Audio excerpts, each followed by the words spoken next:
Let's do a thing. Alrighty. You made it. Holy crap. Oh, sometimes balancing that secondary life that you live, which is the IRL, it's kind of hard. I have to now transition my voice away from my nice, calm, cool collective. And welcome back to All Things Considered. I'm Nina Totenberg, speaking in that tonally illiterate voice of condescending middle America. But if I extend it out a little further, maybe cut it a little deeper, I can try and do Welcome to Firing Line on PBS. This is William F. Buckley speaking. But no, it's nice to be my real self for once. Atlantic, Colbert and Colbert and Oil Baron accent. Don't you call me one of those cryptos, or What do you think of what do you think, Gore, of the recent troop surge in my lie? But I think it's terrible. I think it's absolutely terrible. What do you mean? I mean, what about the South Vietnamese? Oh man, it sounded like a racehorse when you were taking a leak. That was from Vito. Remember? Sounds like a racehorse pissing in there. Man. Anyways, oh boy, what an exciting. It's almost like when you plan it, and then it's here, but then other stuff happens, and oh boy. So how's your week been, Prude? Oh, it's been Matt? good. Yeah, I call you Matt. It's just, that's the point. It feels wrong though. I don't know why. It feels wrong. It'll grow on you, I promise. You did the stream with Morgoth about fish. I did. I thought it'd be nice to do something a little cozier lately, and I was glad that Morgoth could come on. And I told him, and I told the audience, I really just want to do this to tell Sargon of Akkad that fishing isn't boring and that he's an idiot for not doing it. So that was my mission accomplished, I think, in that regard. I mean, I had a good long conversation on it, but I saw today, in the spirit of our discussion for the movies we're going to review, I saw a trailer for a Netflix movie on my Twitter feed that had also starring Ryan Gosling and Chris Evans. So I was like, oh, cool. Another personality for these people to download on top of the recent interview he gave about Barbie. So, I mean, it just seems all so fitting. He's literally me. Yeah, they're really marketing. They're marketing it up about, even they managed to take Barbie. But before we get to that, I recently have been monetized, and now I have super chat. Sneed those super chats, ladies and gentlemen. I'm not gonna do that. I'm certainly not gonna go on some platform like Power Chat and have my information. Well, never mind. I'm not gonna subtweet anybody. So that's just for here, Gio. We follow the rules. Yeah. Well, no, the Power Chat thing is a little insider baseball between the people that are in the know. But first person to ever give me a super chat. This is amazing. But I think I'm going to save them for the end, like what you do, right? Like, so it's a special occasion. Chris Laposo, another fellow Leaf. Here's a toonie for my fellow Canadian. Thank you. You are the very first person, Chris, to ever give me a super chat. Thank you very much. And another great friend, should I say great page? I keep forgetting to put the shout outs of my patrons on my videos, but I will do that this week. It takes time to put them in a tag. Anyways, our good friend Felix, thank you very much, my friend. God bless you. Is literally me away for those cut off from the empathy to parasocial the experience. Is sending super chats a literal me moment? Yes, it is. You are buying into the parasocial relationship between me and Matt over here. Well, by the way, for those who don't know, next week is on your channel, but we have to talk about the time because default might have to. Oh, that's true. We have to come early. Out. So, she's flying to Hotlanta or something like that. So next week it's on Prude. So what we're gonna do is I keep for now until we have I'm thinking we could even do exclusive content. So it'll go up on your Subscribe Star and it'll go up on my Patreon. Maybe we could do that. Yeah. But for now, I will keep my super chats, and then Prudentialist will keep his super chats, and I think that's fair. So maybe especially now that you're monetized. Yeah, maybe you guys could have a little competition, but see what stream can get. Conscious Car Call was on Follow Rules yesterday. Found out about Yeah, I mean, that was actually a good stream. I think he was debating some other. If Yeah, liberalism leads to leftism or something like that. He had a good yeah, clip that he posted about what is South Africanization, and I was just like, oh, yeah. our friend Ernst just pretty much gets to say like, dude, I live here. I kind of know how this goes. Oh man! And for those who don't know, I had an amazing stream about art in South Africa at the very end of 2021 last year, and we have to do something again. And I think you had a stream with him too. I've had a couple. I've had Yeah, a him couple. on. Yeah. We did a whole like riot stream with him and Robert Dwegan. I mean, like they're great guys. Yeah. I know. Afri Forum got into some, I don't know, some tizzy with some terrible people lately, trying to label them. I forget what happened. I have to ask him. But yeah, that was we did talk about the Julius Malema trial not too long ago as well. All sorts of Afri Forum posting happened over there. All the super chats from that one also went to Afri Forum. So that's good. Yeah, we have to help those guys if anything. They're kind of the model for what we need here in the U.S. and Canada. Yeah, I know. Like on stream, you're talking about the idea that Millennial Woes had about. Well, yeah, mutual aid societies. Like we can't do. I don't think we have the money yet to do like dissident right insurance. Like if you get fired or doxxed or canceled or whatever.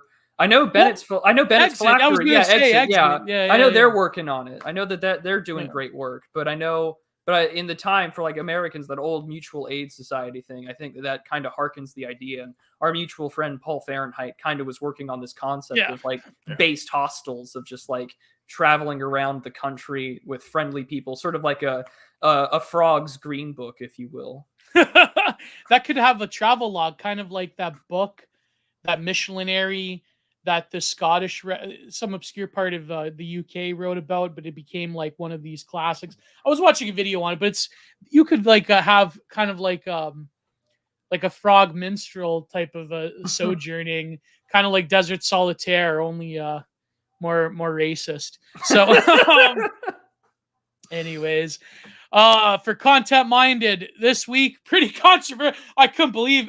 Maybe I could. Pretty controversial episode with Eidetic Jesus, Zante. Highly recommend it. I got a text 5 minutes before we went live from my buddy who I had recently visited his parish, and he's like, "I'm hate listening to Gio's latest episode."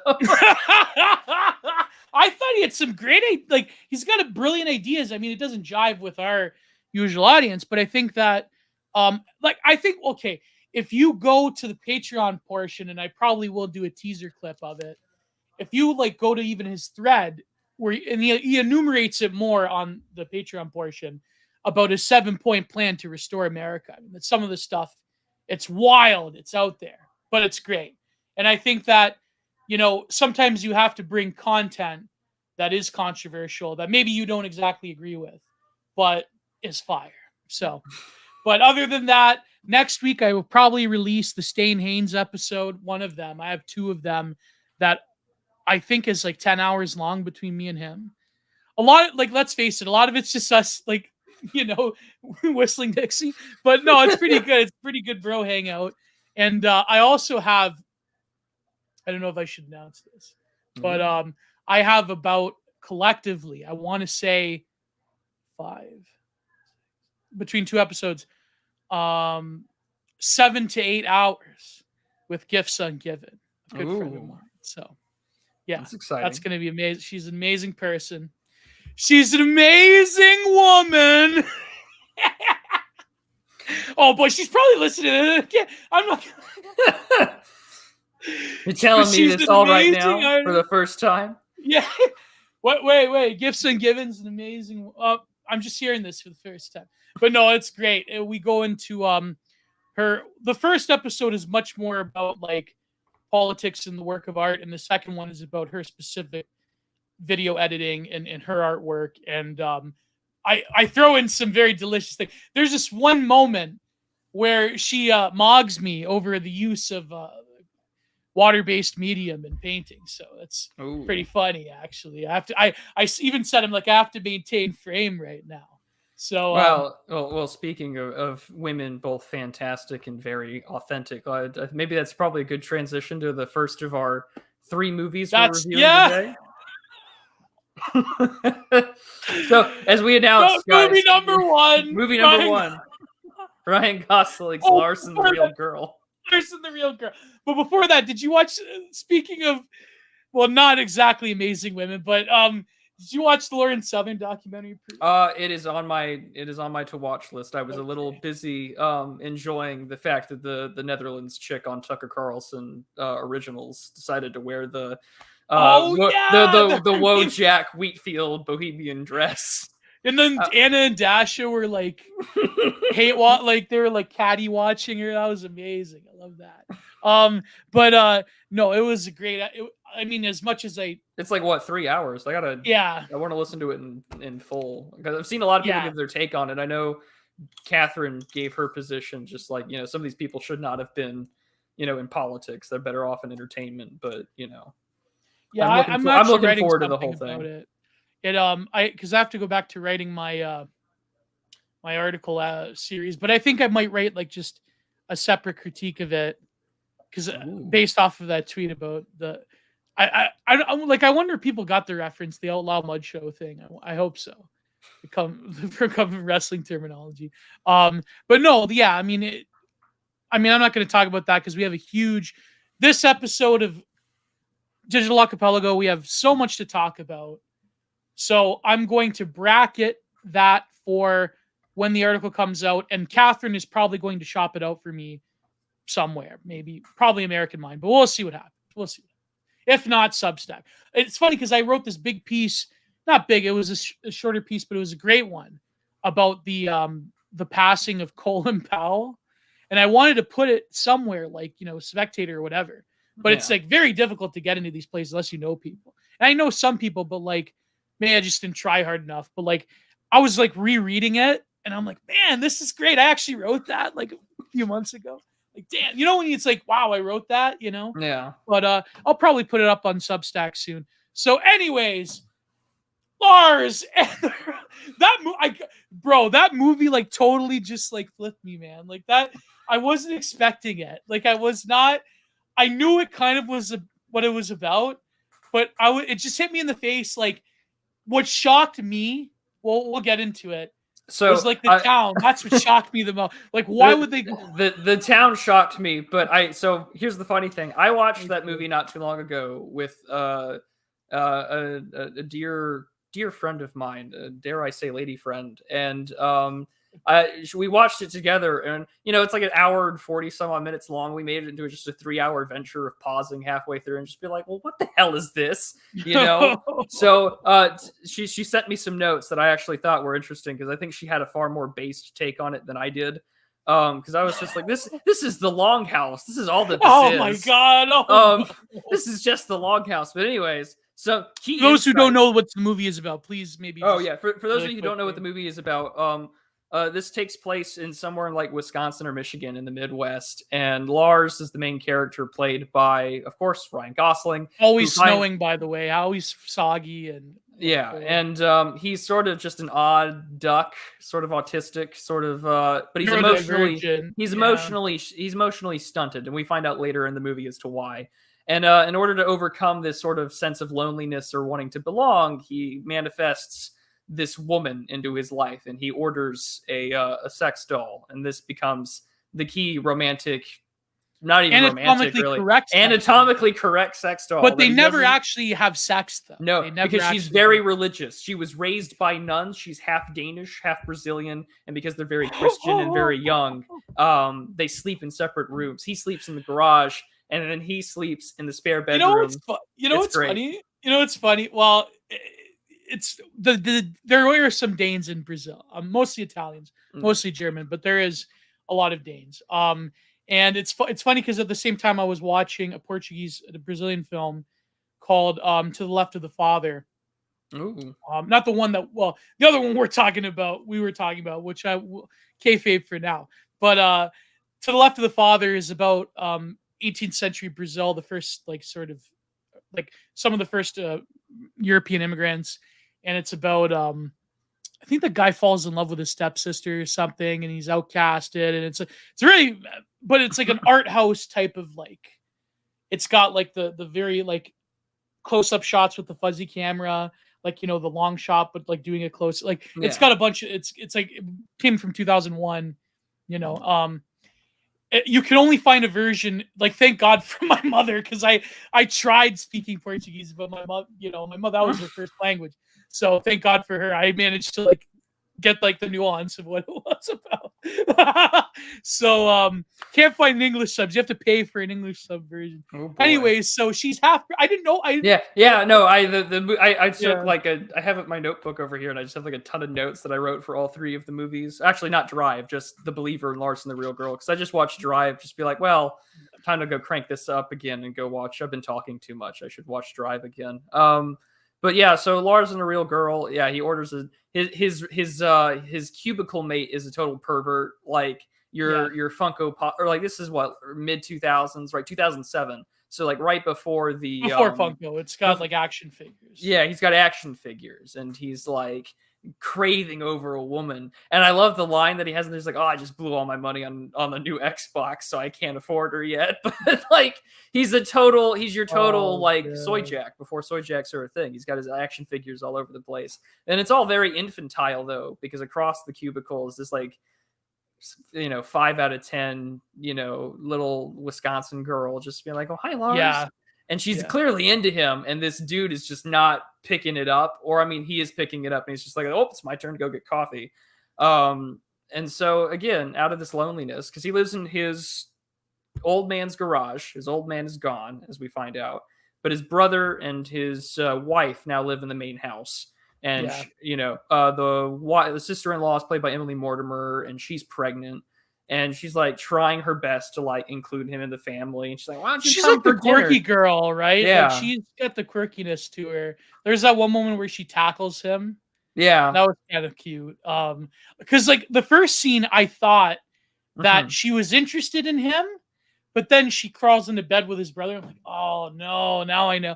And then it's like there was one moment where his brother says, like, we sort of left him alone in the garage. Like, it's like he's a pet, you know, like he's nobody. I think he says that towards the end, where he sort of realizes like, I wasn't a good enough brother. But like, and who is it that plays him? I think it's like Paul Schneider or whatever. Like one of those one of those like mid 2000s sort of comedy film actors that you'd see everywhere. But here he's sort of just playing like the older brother that got the hell out of town, and now he's back home. And, you know, they're like, well, you know, he's here, and he doesn't care, because it's the sort of typical like, well, okay, we talked, we're good, you know, we're not going to scratch the surface, because you know, we just don't do that. Sort of that, you know, attempt at, you know, masculine deconstruction. So anyways, like, Lars and his loneliness and his inability to emotionally comprehend orders a sex doll, and, you know, her name is Bianca. And yeah, as I mentioned, she was raised by nuns, half Danish, half Brazilian. Her parents died when she was very little. We'll get into that later. And they're very Christian. The Ryan Turnipseed, if you're listening, don't worry, buddy. The church that's involved in this movie is a Lutheran church, so have fun watching that one. You know I had this thought that I was gonna tell you. I think I saw a tweet with like Radlib doing a stream with Ryan Turnipseed, and I looked at Ryan Turnipseed. He's got that profile picture on Twitter, and I hope he's listening to this, because I said maybe someone should edit the spinny wheel behind Ryan Turnipseed. Because it's him on the podium with the laser eyes, right? We made a couple versions of that for him, like non-friend detected, or, you know, the non-friends in their lives, because you know, non-friends in their lives. He's a good Lutheran boy. We love our favorite root vegetable, don't we, lads? Oh man, but it's funny though, because like in the movie, like you were saying, it has that like Anglo-Germanic. Like the it's the Midwest, because there's the Germanic undertone, because Wisconsin Wisconsin especially, not so much Michigan these days. You're pure Anglo, right? Like you're Anglo-American, or you're like half with like French background and French and Scots Irish, but hence why, like, if I grow my facial hair out, it's very red. But It's very Germanic. Like Wisconsin has the highest percentage of population of like German ancestry in the country. It's also like some of the biggest beer drinkers in the country. Just like if there's little Bavaria, it's over in Wisconsin, especially in Green Bay. But the stoicism is like the sort it's of there, and and like the environment and it's is very well communitarian, very communitarian. Yeah, like like there's a part where, well, we'll get to it, but like the way they sit together, like when the which I guess us Italians sort of do that. People come over. The council, gentlemen and ladies all kind of arrive, but it felt, and it was funny because I was just like, okay, so like clearly this guy is going through some things, and I was sort of like, the other thing that kind of threw me off is just like everyone is overly nice to him. And I'm like, well, maybe they know that he's like, he's a little out there. But no one. I mean, maybe it's that small town aspect of it. But I'm like, no one I know in real life is ever that nice, even to like those that actually need help or assistance. Like he's got the really nice black lady that works at reception, and she's like super sweet to him. And I'm just thinking to myself, like, this doesn't feel like, I know this is fiction because of how nice everybody is. There is this moment where they're going to like a work party at her house. Yeah. And they're like whispered, like, oh, thank God she sent a memo. Like, they're like, because imagine going to a work party with a sex doll, you'd be relentlessly mocked, right? Like it wouldn't be nice, it wouldn't be good. And so like but the first thing is they introduce him to his brother and the sister-in-law. And they're just like, I have someone I want you to meet, They're like, she's over at the house or in the garage. Oh, that's great. That's amazing. Yeah. And then they pan over. But she's like, I just want to let you know that she's disabled and, she's in a wheelchair and like, she's going to, I hope that isn't an issue with you. And then he wheels in. Like, wow, you're a real woman? Wow. Yeah, a real woman. You met her online and she's got a disability. That's really nice of you. Like, so we won't judge. And he wheels in a sex doll. That was actually a one episode of 90 Day Fiance the other way, where this guy who's like this like stoner hippie with long hair, he meets this Russian woman who happens to be a dwarf or whatever. What's the politically correct term? Little person, but like she's got some like disability. Dwarfism's the right term, I think. Yeah, but I think that's like not PC nowadays. But like no, so that reminds me of that. And another thing too, before we go on, about the like 5 out of 10 Midwestern girl that like really wants him. Like she's skinny as a poke, but she's kind of like she has an innocent voice about her. Yeah.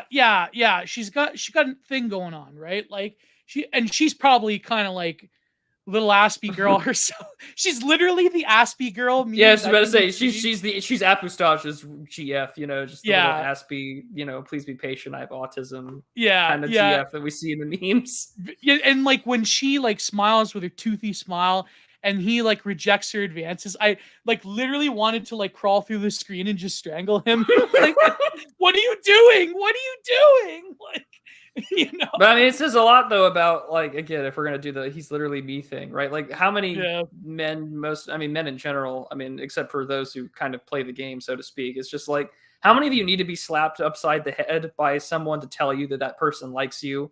Or, like 5 years later, you remember some scenario where you walk away or you go home and you're like, God damn it, that woman was interested in me. That's what I'm feeling every time that she talks to him. I'm like, say yes, you idiot. This woman likes you, but and she ends up with some like tight ass loser, some Norwooding older guy. Some Norwooding older guy. It's like an older version of Paul Town.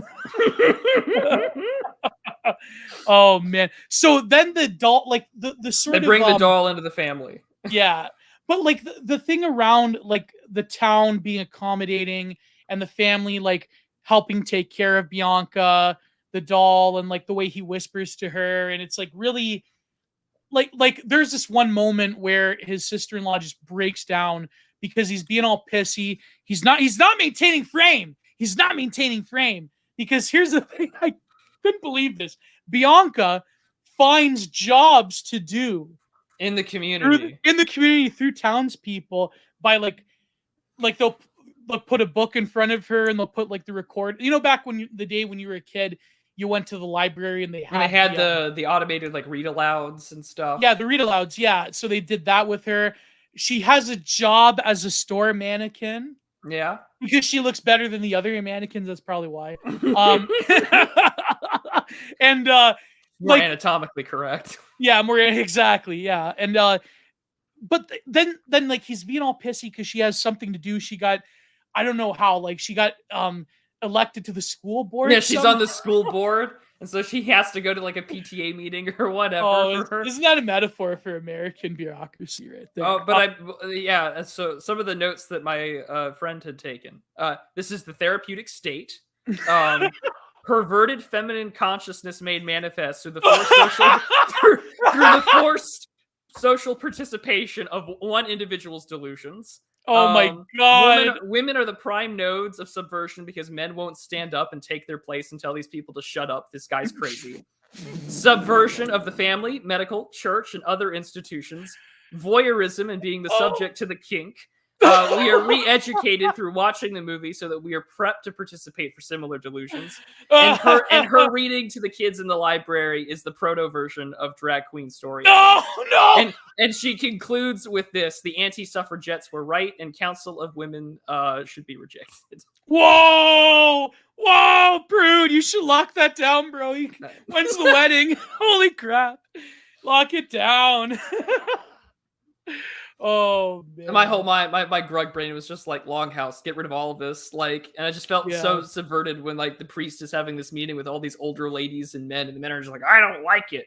And like all the women are just like, well, your ex was like a kleptocrat. Why are my earrings kleptomaniac? Yeah. He's like, shut up. And the priest is just like, I don't want anything to do with this. And he's just like, so what would Jesus do? And they bring the sex doll into the Lutheran congregation and sing hymns together. Yeah. But the thing is, though, I mean, I'm kind of cross with that because, yes, I agree 100% with that analysis. But the guy's mentally ill. And oh, yeah, he's clearly not right in the head. And if he's not like using it as a sex doll. No. But like its metaphysical purpose is to be a sex doll, but yet he's not treating it as such. I don't know, like okay, it's kind of like if a certain person wanted to like go by pronouns, right? Like if you like, I mean, just not to be a prick about it, like you'd be like, whatever, right? Like I don't know, it's one of those like weird conundrums where, like, yes, the greater context is that middle American life is being eroded, but it's not as subversive, I would say, as like other forms of like delusion or degeneration, because it literally is like, it is the therapeutic state. It is helping a mentally ill man who can't cope with life, who then later flourishes at the end of the film as he ends up with the Aspie girl. And they will have very many neurodivergent children who will post on 4chan one day. So say he's just like me. Yeah, exactly. Dad, he's just like me. And they're like, they all go to watch Drive together. And they're like, well, you can't like put, this movie isn't for your kids. You're like, no, but like me and my wife are there. No, but you can't. There's an age limit. No, but like we're gonna be right there. And you can like autist Ryan Gosling arguing with it's like the meme of the black theater guy. You know that meme? Yeah. Remember the 2 tickets to Joker? You know that one? What am I doing? I'm just constructing into my head. No, but anyways, yeah. So the point being is that he does flourish in the end. Well, yeah, he gets over his delusion, but and the brother also comes into it too, right? Where he kind of realizes, you know, mom died and dad fell apart. It was an emotional wreck. And so he's like, I was old enough to leave. And so I left, I got a job, I made money, I got married.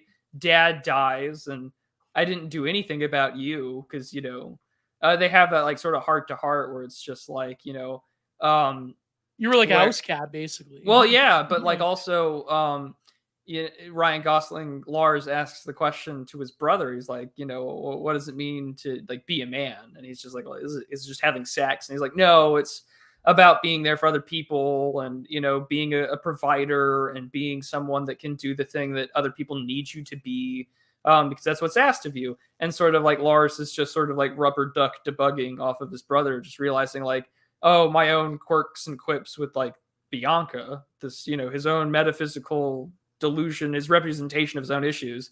It isn't. It's more than just oh, I got the girl. It's other things that I have to do, and it sort of also lets him just sort of announce that, like, oh, like I didn't really get a chance to be in a relationship with like a parent or really anybody because he was abandoned. His dad didn't have the chance to take care of him, and his brother left, and he turns into a wreck. Yeah.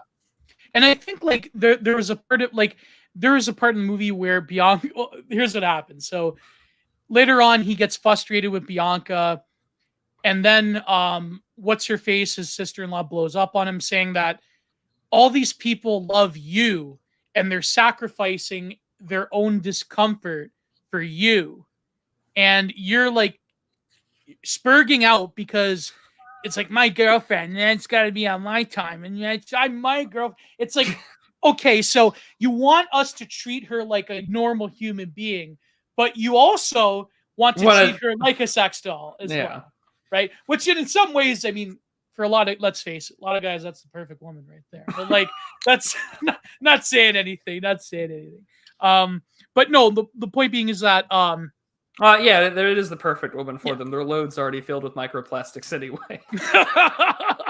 There's microplastics in the womb now. The children, unborn children get microplastics now in the womb. But no, so then he has, I think he progressed. I know that's terrible, but it's true. It's true. So we're in a civilizational wide genetic bottleneck, people. Like, we've done this to ourselves. I forget who tweeted it out. I think it was it may have been someone on Twitter who got banned. About the fossil record, and all they'll find of us is like an inch wide bit of plastic. No. That was Trash World. That's okay. He on Twitter he's Fauci main now. But okay. No, it was I think it may have been Egg White, or it may have been Eggy, or it may have been someone else that said, like, let's have more microplastics because then it'll create more autistic children. And it's like the E-right will be secured forever. The 1,000-year E-Reich will be secured. Oh man, that's terrible. Anyways, so everyone's enabling his delusion, but he progressively realizes that he can't get a normal life on the cheap by literally buying it. Yeah. And he can't, like, he obviously has the feeling for like the Aspie girl, for the what's her. Well, yeah, they have that nice moment where, like, oh, Bianca's in a school board meeting, so yeah. Do you want to go bowling? Yeah, which is the classic Midwestern. You remember that? You remember bowling alley? Yeah, I feel like COVID killed those. Yeah. Oh man, I drove by one today, and it kind of blew my mind. I was like, oh, those are still things. Those are still a thing. I'm glad. And I tell people, one down the street from me, actually. And I tell people to touch grass, and I'm complaining about fucking bowling. So and well, the bowling thing is interesting, how that became like a cheap form of entertainment in like a lot of Midwestern towns. I know, like, people have done, like, there's a whole genealogy there, but like, yeah, so they go bowling, and he finally like achieves friendship with people. Yeah. And he is like sharing glances with her, but he knows, like, he's like, oh, I can't cheat, a man does not cheat. Like, yeah. And the thing, like, with Ryan Gosling is that in every movie he has like the like neurodivergent half smile that, like, towards less than conventionally attractive women.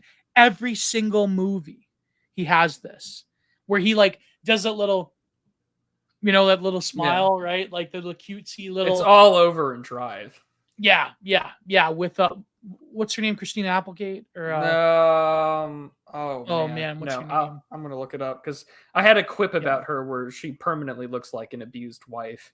Yeah, forever. Yeah, she has the abused wife physiognomy. She sure does. So in Lars and the Real Girl, so that he progressively realizes that he can't cope, and he all of a sudden, and the therapist who is tricking Lars into doing these therapy sessions by saying that Bianca needs this treatment, that she has the sickness, wakes up one day, starts freaking out, like starts chimping out Bianca is sick, is not responding.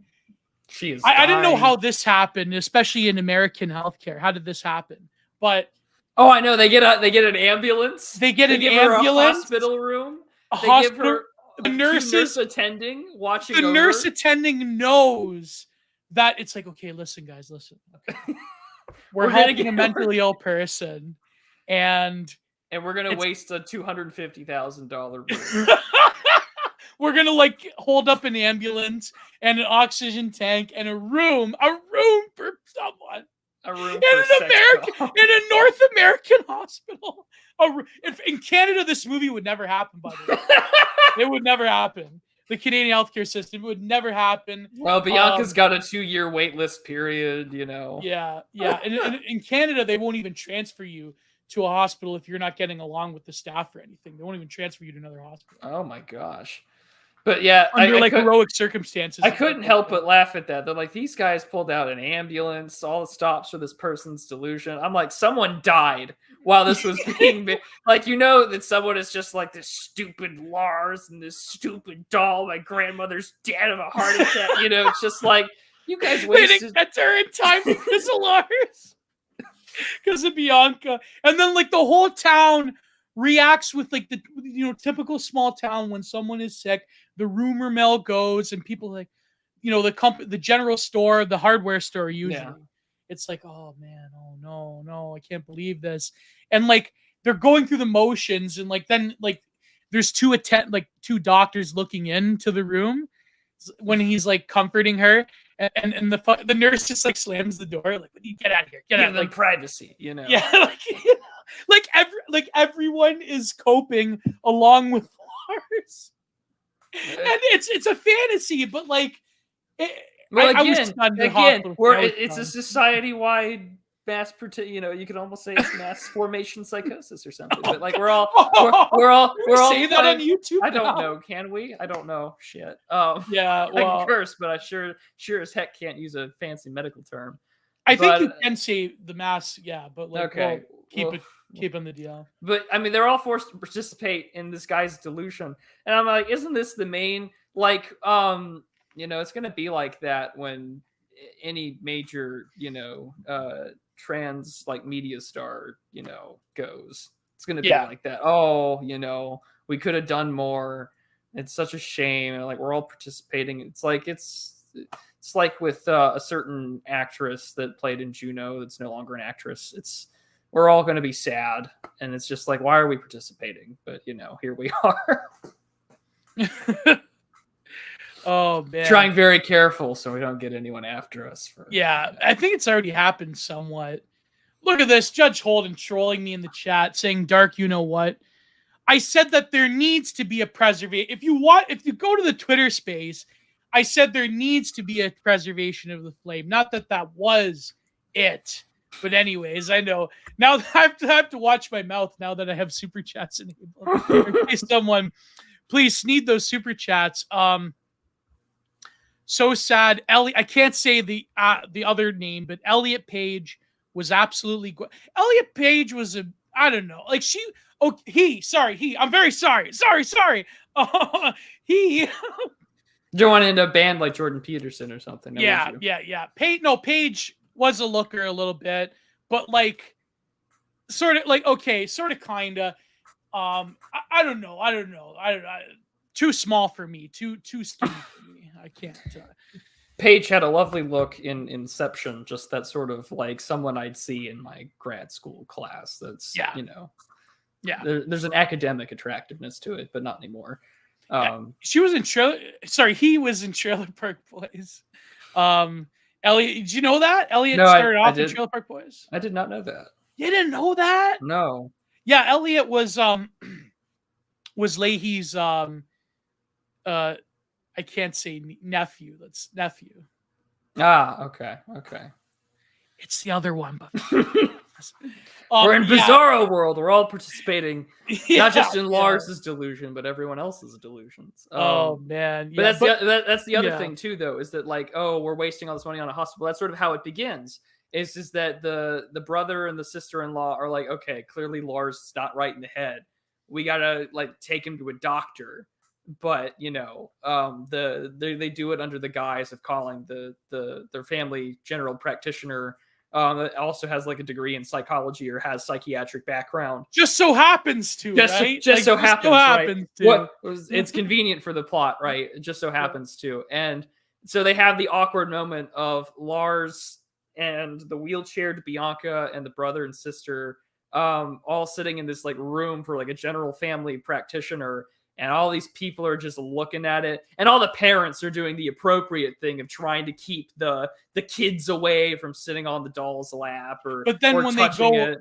But when they come out, then there is kids like playing around with Bianca. Yeah, and it's just like a little more subversion. But like the whole Bianca likes children. Like yeah, that was so sad. Oh man. But it's like, they use the doctor, and they come up with this fake procedure for Bianca. She has low blood pressure, and and she's the doctor's just sort of like observing Lars, and he's just like, don't worry about it, I probably have low blood pressure too. It's just like, you're like, okay, this guy's clearly got an issue. And so they start having these consented unconscious therapy sessions every time. Which, I mean, can a psychiatrist do that? I think if they're that ill, maybe. I mean, that's clearly anyone would look at that situation and be like, okay, this guy is not right in the head. Maybe within like an institutional setting, like an actual mental asylum, but like, I don't know. This ain't no sanitarium, Sanitarium, leave me alone. No, but I think like, yeah, that is weird. That is a legal quagmire there. I wonder if like some psychiatrist. Well, it's that small town thing, and I don't think anyone's going to be like, well, look, Your Honor, who I also happen to have beers with on the weekends, that dude's talking to a doll. I don't imagine that they'd run into any. I don't imagine that they're going to go to the medical ethics board about the psychiatric ethics board about this particular case. Yeah. So, but the funny part is that, not funny, but like, what I mean, where he realizes this, so he progressively goes along with the out that the psychiatrist, the GP gives him, which is this illness. So he wakes up, he chimps out one day, and one morning, like, she's not responding. Like, that's like the way, like, the Ryan Gosling. There are three reasons as to how it gets there. The first one is because our lovely little Aspie girl is she's like dating this older Norwooding kind of like a guy, like clearly just like, because she wants to get over Lars, not because she's like really into him. The second one is like I think it's like the final therapy session before he like spurgs out over her dying or whatever, is where the psychiatrist reveals to her, well, like her husband died and she can't have kids, either by the nature of her being a middle-aged or older woman, or maybe when she was younger. She's a menopausal woman, postmenopausal woman, and so she's just like, I can't have children anymore. And Lars quips, and he's like, well, that's sad. And then he says, well, Bianca can't either. Something happened to her when she was young. And this is where he reveals, I think it was basically he died. He's the reason of his mother's death, was how it implied, like something happened halfway through in like, when she died like halfway through the birth process. And I'm so Lars is sort of unpackaging his own trauma to her, and it was, he's kind of realizing that he's been projecting all of this onto Bianca. And then the third thing, of course, is that he had the bowling alley sort of basically a date with like the chaperone friends and the little mid-Aspie girl. It's just like, oh, Lars, I think it's just what I needed. And he's just like, well, I wouldn't dare. A man doesn't cheat on his woman, Yeah. And but those three things, dare use condoms either. Pure Aspie girls. They wouldn't even think about getting that other procedure. Never mind. I just remember this tweet from Starbard on Twitter where he said an anime woman would never even think about getting the A-word procedure. And I'm like, my God, like that's this is the movie for every anime profile picture person on Twitter. I think so. Instead of like a sex doll, it'd be like a body pillow. That could be yeah. I've seen this happen though. There used to be those cringe compilations back in the day, But anyways, this is just sitting around stupidity. Um, the the deeper meaning. Okay, so let's go along. Then she has this fall in health. They're going out to the woods near the lake, and then she dies. She dies, and they have a. I couldn't believe they had a funeral for like. How much did that cost to get the grave digger? Yeah, that's my suspension of disbelief is just this costs a ridiculous amount of money, and unless you're already a part of like a family that had money, it's very hard in a small town for you to accrue capital to just spend on like BS things like that Funeral, for a frivolous funeral for a sex doll. Where everyone's there and the priest is like playing along with the delusion of just like, well, we buried Bianca, she's touched all of our hearts and all of our lives. It very much reminds me of like, and even when he's at the altar and he's behind the lectern, right next to her is a picture of the doll.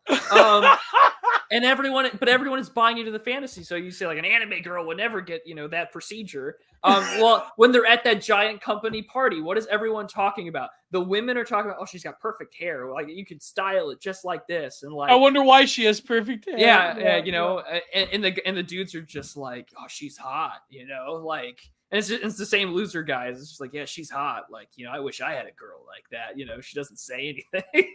And it's just like, oh man, this is like sort of the forerunner for all of our current societal. Yeah. The best longhouse moment in that party was when the one woman's like, "Oh, Lars will never let her cut her hair because guys don't want women to like." And Lars goes, Lars and men, they just love women with long hair. Yeah, and Lars like, I don't care as long as Bianca wants it. It's like, oh man. There's woman moment, and then there's longhouse moment, and that was a longhouse moment. But it is kind of weird though, like the sort of because okay, the writing of the film was around Pygmalionism, as we all know, and so it is funny how when you have the sort of social gestalt around the Pygmalion, the paraphilia sufferer, let's call it. Yeah. When they're enabling it to such a degree where people feel genuine emotion for this Bianca and people are invested in Lars and this relationship. But it's sort of like, I wonder though, and this is kind of like a controversial take. I know like some feminists would say this, but like a lot of like guys, I think maybe like if you have like a mail order bride from like Eastern Europe or wherever, or Brazil or like Mexico. Oh, they made reference to that earlier too in the movie. Yeah. Like I wonder if it's like the same. I have to protect this woman. She doesn't know English, so therefore, she's vulnerable, and it's like I'm bringing her around everywhere, like she's my pet, like she's a dog. Like I wonder if like they're like, not to chide everyone who has mail order brides, obviously, but it's like, yeah, it's really hard. It's really hard to defraud INS. So I mean, good luck, gents. Yeah. It is incredibly difficult, actually. But I wonder though, like, because then it's like in that relationship, who's benefiting? Is it the woman that's getting a life in this new world, or is it like you who has this like live-in like indentured servant who happens to also be there's a sexual element there as well. Like I wonder, like I don't know why that would be controversial. I feel like we already know the answer to this. It's the guy that benefits.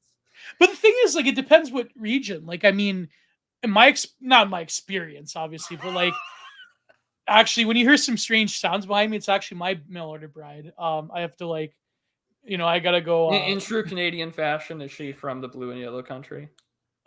Yes. That's why she hates it when I go on rants and I'm listening to like, I wake up in the morning, I'm doing breakfast, I listen to Alexander McCoy. She hates it when she's talking about how they're losing. No, Slava Ukraina. No. Like, no, Slavacy. In this house we believe in the special military intervention. Oh boy. Well, it's been already over 30 minutes, so hopefully this gets on. I was about to say, it's nice knowing your monetization, Gio. In this house, we believe in the special military.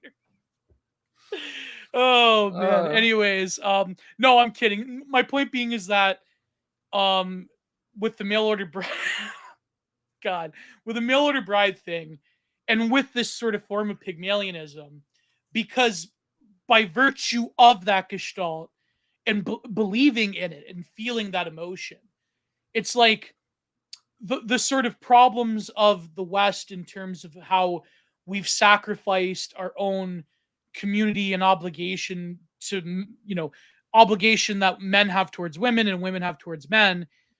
There's a great tweet that I saw today from Crooner, where it was these like, early 2000s like emo scene girls. It's three of them, and they held up the sign that said, when men bring back chivalry, then women will dress like this. And I'm like, oh man, like that's, but it's true. So in a way, we externalize our problems to the third world, but because we want to like have this LARP fantasy of like, a subservient woman. And I, but then, I mean, even women do, I mean, it's kind of strange for women. There are women who engage in sex tourism, like especially older women with money, who go to, like in Australia, they go to Bali, right? Like, you know what they're doing down there with those, the Beach Boys. Not the Beach Boys, but the Balinese men. So it is funny how this same relationship happens when you imbue this sex doll with significance, when you imbue an inanimate simulacrum of a human. I think it's very interesting how, and you have to realize like this was in the this was like in the 2010s, right? Like the early 2010s. So all of like the like ridiculous think pieces and like the Daily Dot and Huffington Post articles. Like I remember reading one back in the day. I had this friend who was a YouTuber, but he like got rid of everything. Bernard Chapin, and he was part of like the MRA people, right? And I remember he used to do a video every day, and he did this one of like some Huffington Post, or no, it was like some like Daily Dot, Exo Jane article where this woman put on a wedding for herself, where she married herself, and they got one of these like Unitarian Universalist people to do it, and it's like it's one of those like I think the innocence of 2010s culture war that's like, oh, look at this crazy interesting thing. But now that sort of like it's similar. I know we brought up the Lauren Southern, documentary, but it's sort of like that crazy culture war thing. Now it's like everyday life, pretty much. And it's like back then it was like this kooky thing that you read on like these internet blogs that pretended to be journalism, like the Daily Dot. Yeah. But now it's like the Daily Dot is point, everywhere. And on that point, I think that correct me if I'm wrong, and maybe chat can call me out, but I remember someone telling me a while back that this movie is based on a real story, or like that someone Probably did this, which I mean, I wholeheartedly believe. But I mean, yeah, there's that innocence to it because this movie came out in 2007, right? So like, this is before social, like, I mean, the iPhone just came out, like, social media is just beginning to be a thing besides the Facebook, and like, and to me, and like Twitter is only just beginning to be used in just a few years, right? And it helps get Barack Obama elected. But my brain is just saying like, yeah, this would be something that I would have had passed along on a chain email or like a Ripley's Believe It or Not or something. And it's just like your brain, like anyone who's old enough to like, just think about like late 90s, early aughts culture war. It's just thinking to myself, yeah, someone would be like, this is kooky, and only like Rush Limbaugh or Alex Jones would have been talking about how this is going to be the wave of the future. And like, I look at it now and I'm just like, all of these things I'm seeing throughout the movie, like, holy crap, I see all this like mass delusion participation every day of my life. And it's just, like, but I mean, that'd also be a reflection because it's just like, we're covering the theme of he's literally me. And I'm just like, I know that there are, by law of averages, there are plenty of emotionally stunted men that will externalize their problems onto women. They'll externalize their problems onto like the current political era. They'll externalize it onto some niche theology or political formula. And it's just like, that's their mechanism of getting through the day. Not to say that some of those ideologies could be right or wrong. I'm simply saying that, like, I know that a lot of us on the internet, especially because the internet just amplifies every weird, atypical thought that goes into your head. Because, like, you can get lost And playing every atypical thought as well on the internet. So yeah, and you can THOT. yeah. And you can and of course, like, from horseshoes to hand grenades, right, on Wikipedia, you can look up anything and everything and then start digging deeper and deeper and deeper, and then all of a sudden something becomes your personality. Like, for Lars, the personality is like, I've got Bianca, because I didn't have a relationship with my dad, and I have He becomes a wife guy. well, yeah, he becomes a wife guy. He becomes like the most stereotypical boomer right wing thing I can be, like, yo, my wife, or Lars would have been interesting if he had a Twitter,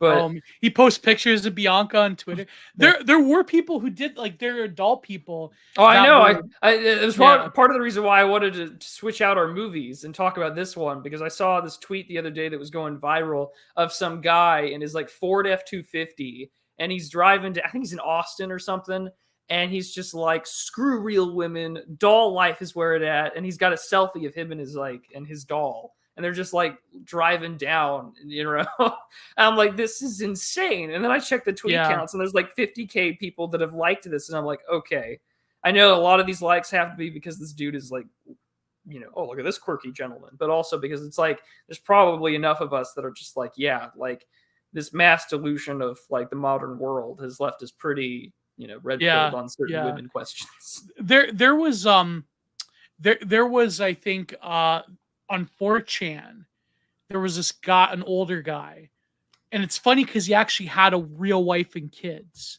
He had a whole, like, dollhouse, like, thing.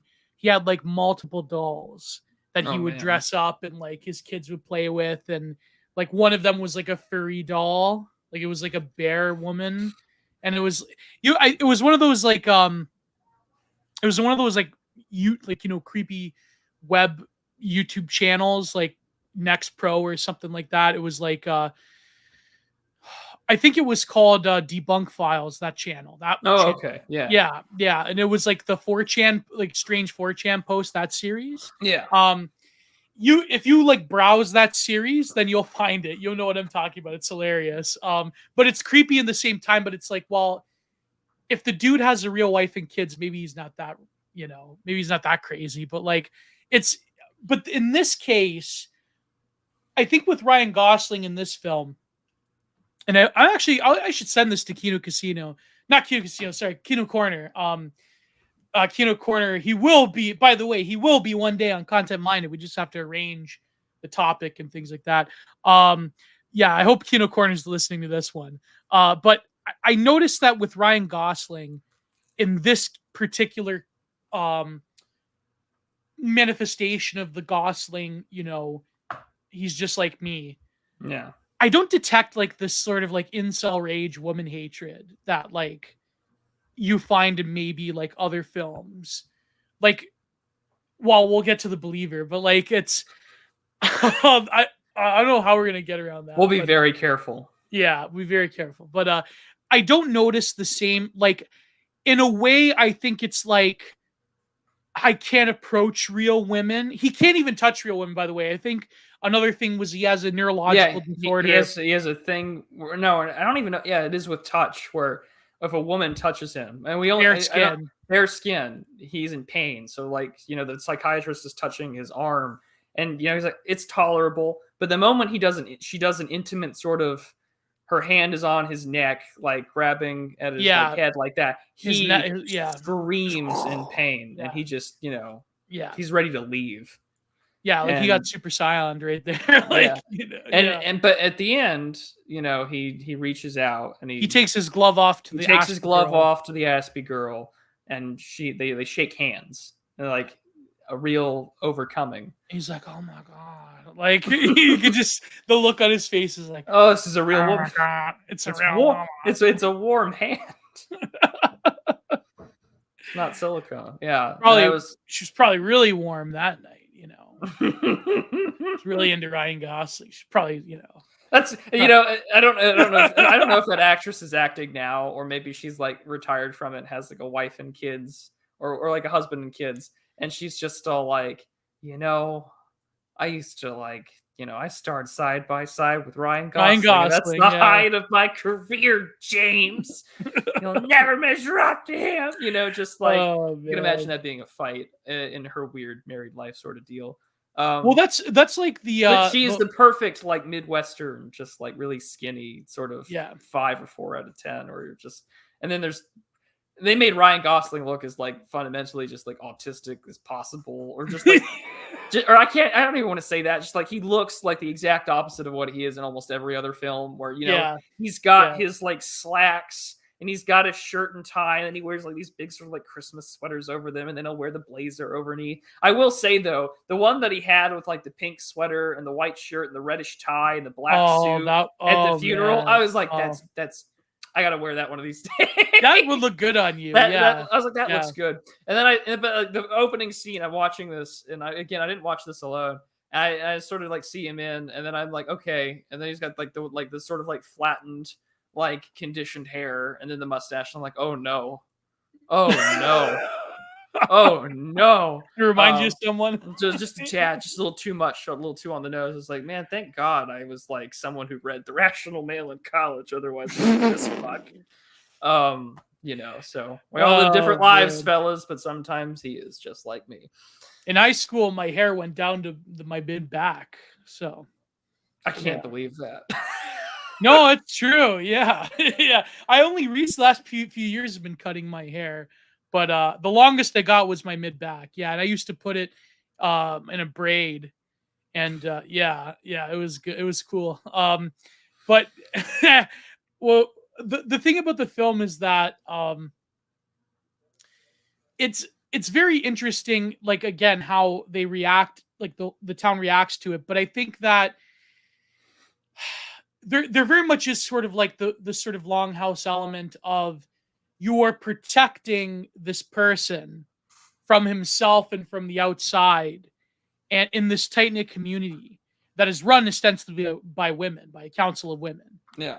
And it's very interesting how, like, even in terms of like the cinematography, how it's sort of like your typical boring Midwestern town. Nothing happens. You go out to the lake to have fun, blah, blah, blah. Like it's very much like, but in a way, it was sort of like a closing of an era, because if this were to happen nowadays, you just know someone would be pulling out their iPhone and they would put it on 4chan, or they would It'd put be it on Twitter instantly. Yeah, We'd be talking about this screen sharing like our Twitter feed. Just be like, look at this idiot, like look at this schizo. And I think we'd be making memes about him. Yeah, it would be like it'd be like bodega, it'd be like our bodega boy. Just be Bodega like Chad, yeah. our bodega Chad. Just be like doll Chad, just like wheeling into the GP's office with this girl. But like, it does sort of illustrate, I think, to some extent, because but I mean, I think that it's also very purposeful that we're mainly seeing this through like a woman's lens, because it's just like, clearly Lars doesn't have any really woman figure in his life. Like his mother wasn't there for him. His sister-in-law is probably the only female. Yeah, Emily Mortimer's character is the only one that has any substantial role, and like it has an odd message where the messaging of the movie is just like this sort of small town, like women do care for men deal. And I do think that you're right that is sort of an end of an era, because it's just like, if a guy is so mentally messed up in the head, either by the loss of his mom and the fact that his dad wasn't there to like really care for him, that he decides to like manifest his emotional and psychological problems into purchasing a sex doll to like cope and have communication. There's not a woman on earth that would ever try and like give him that level of care. Or at least in a modern context, even in a small town. Because again, like the thing about small towns in like 2007 or beforehand compared to today is that your geographic distance to the culture still mattered. I mean, like you and I both know that now. Small towns are colonized. Well, they're colonized by the internet. They're digital like vassals to the monoculture, where it doesn't matter that like I've said on other streams, like it doesn't matter that like kids can ride a horse to like the local park or high school. If they're still gonna pull out their phone and see what the latest trend on Twitter is, doesn't fucking matter. Like they've already been colonized. And so like this is really just an isolated sort of there's no way in hell this would happen today, because Aspie Girl would be tweeting about this thinking like, guys, help me, the boy that I like, she'd be on r/relationships. Well, asking like, hey, the guy I really want to date just showed up to the company party with a sex doll. What do I do? Yeah. Me, F26, him, F26, like M26. Yeah, like our relationship. Yeah, it would definitely like it would become a spectacle, I think. And like that is the whole point, is that it would sort of it would manifest in like a very like it would become like typical, like even like now I mention YouTube channels that do like the weird internet thing. It's like, I mean, I guess what we're doing right now, but like in some ways, but like yeah, you could easily see this happening. And I think like a lot of like, even a lot of like early 2000s and mid 2000s films, it's like it has like where the trend is going. And again, we'll get to this when it comes to Drive, because it's very much is a timeless film. And by the way, Kino Corner pointed that out, that it seems like a film outside of time, or rather it's anachronistic in that time flows into like different eras. But I think that with this film, a lot of early 2000s and mid 2000s films have this vibe of like just on the cusp of the internet age. And then by the 2010s, there was this tweet once by I think it was by Miku Griper.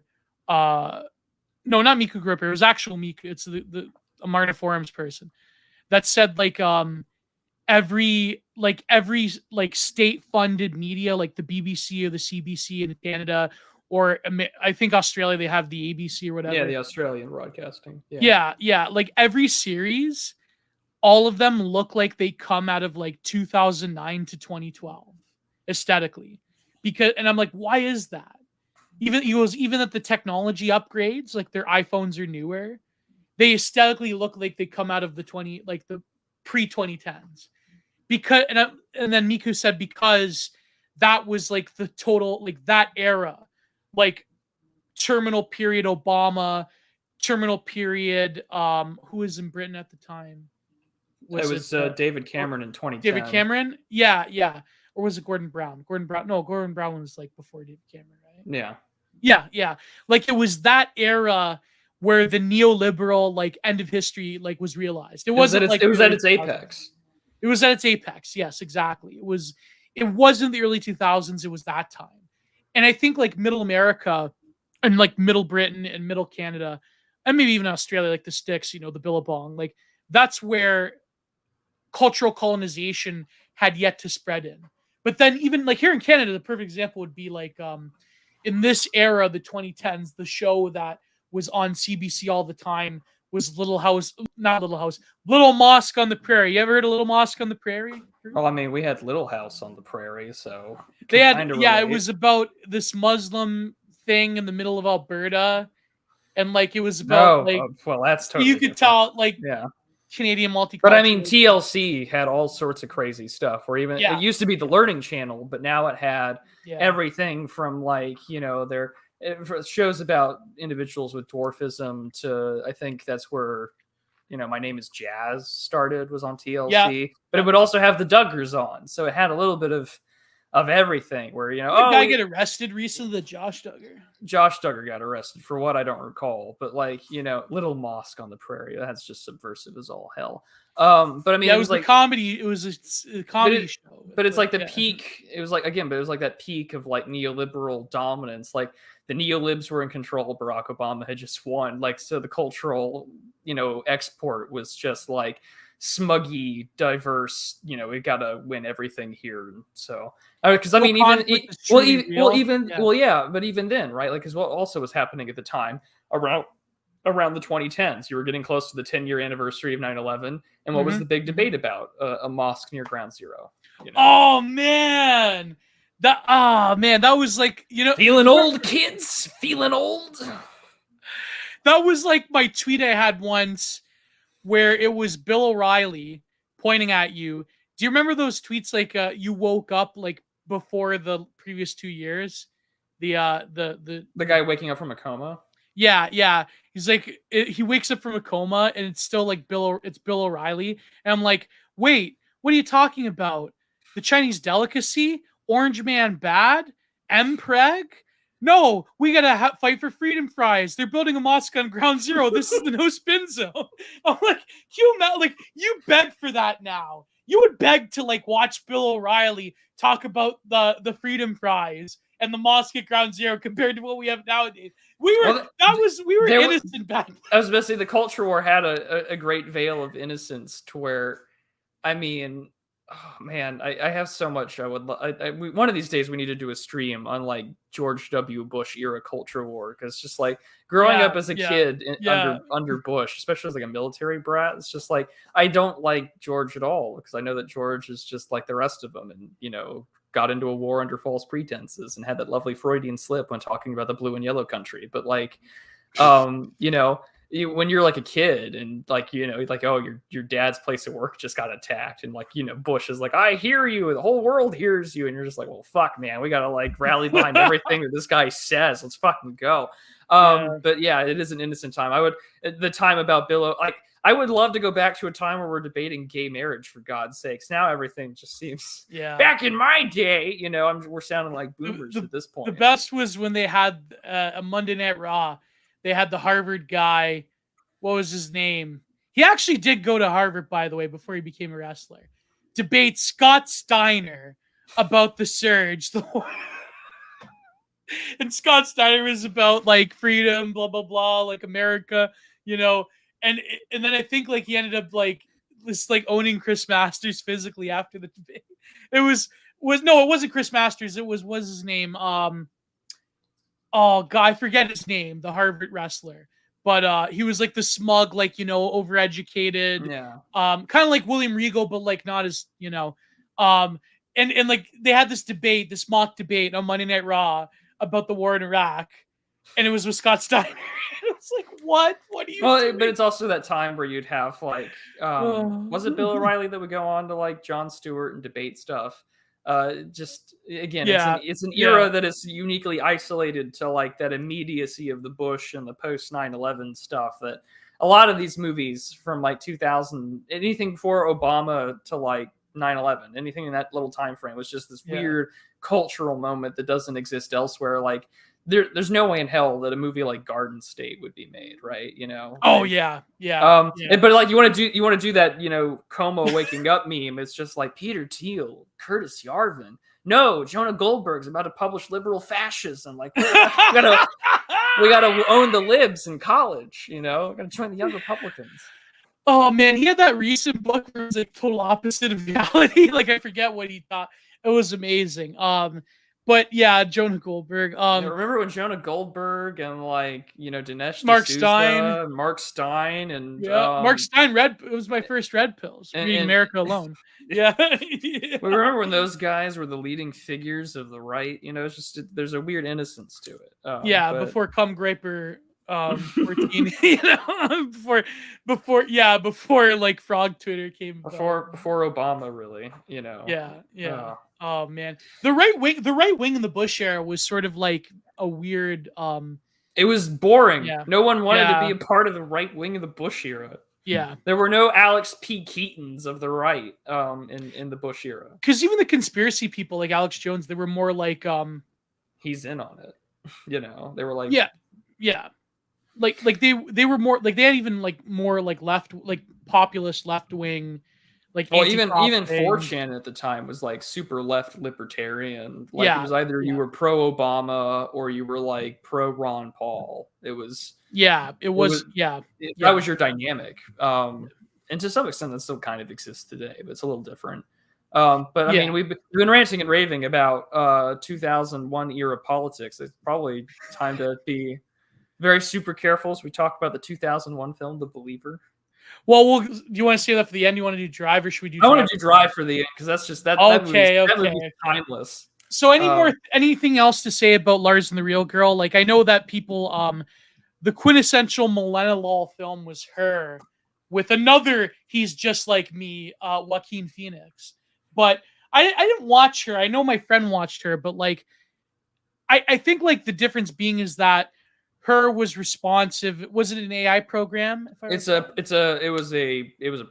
was like an operating system that was sentient. Yeah. Her came out in 2013, and it's meant to ask this like quirky, romantic, technological future question.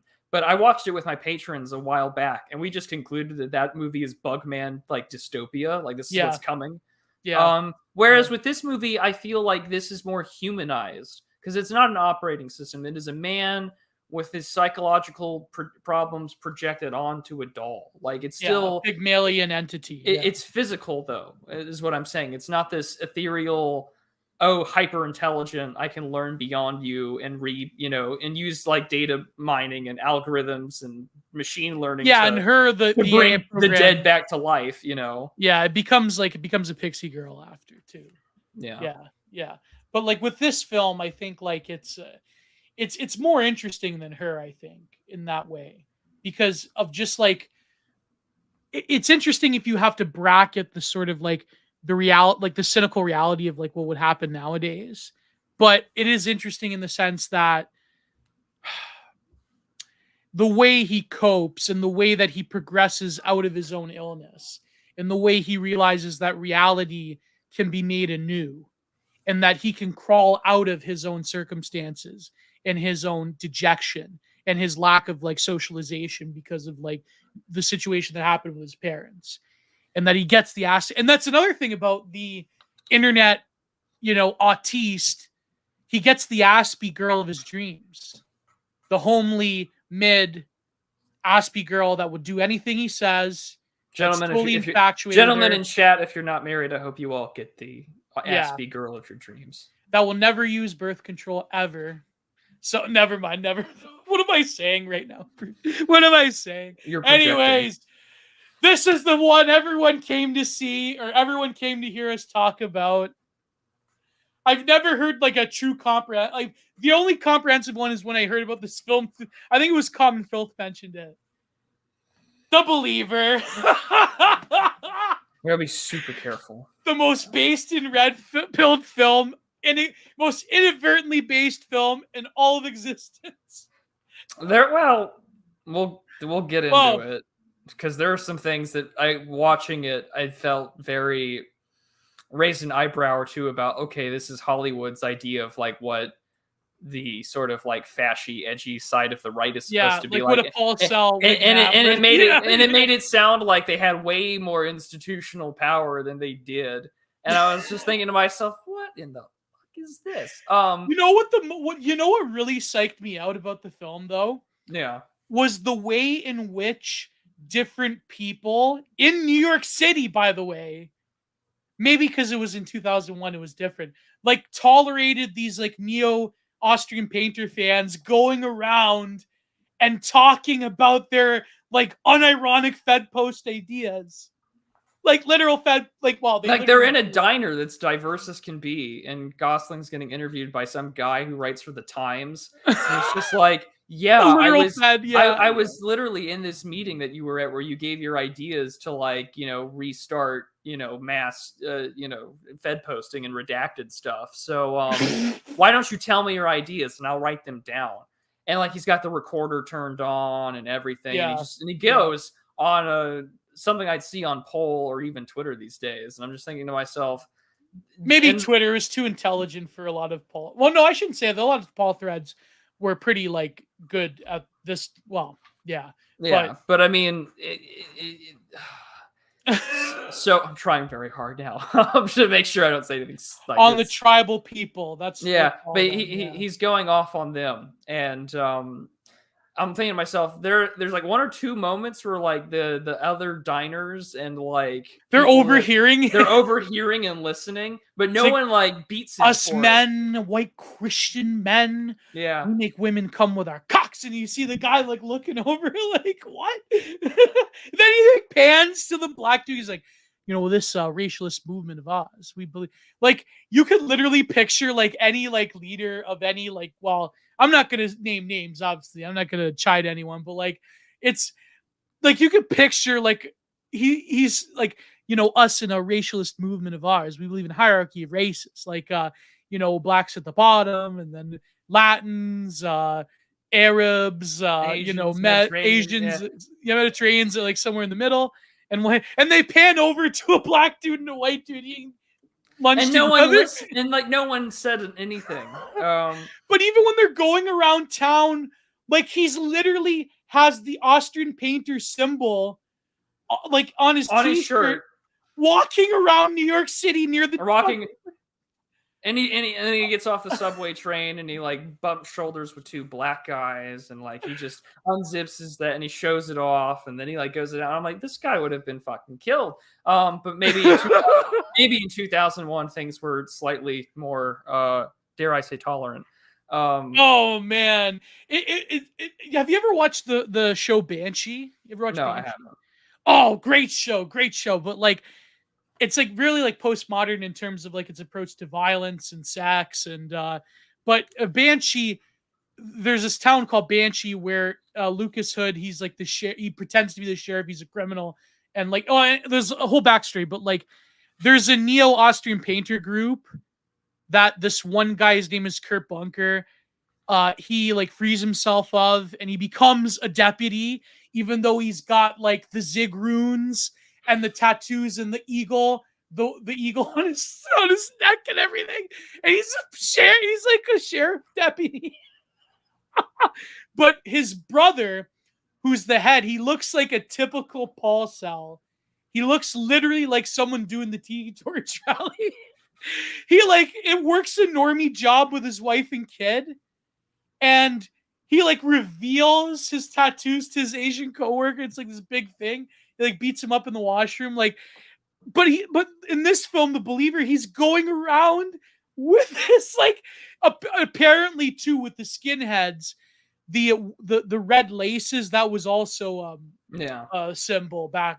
They dispute that. Certain punk people dispute that, but like, oh man. So The Believer, we all know the backstory. He is one of them. He's one of the tribal people, and he truly, to know them, he is one. And he has this big like falling out in his theology class and his what do they call it? The rabbinical, not rabbinical. It has to be like, well, maybe I don't Hebrew know. class, in a Hebrew class where they're debating about the nature of God and the binding of Isaac is the big binding deal of Isaac. Yeah, and he realizes that it doesn't matter that there is a metaphysical belief in God or Yeshua or whatever name, because they can't say like the real name, right? Like, what do they call it? Yeshua? Is that what they? I think.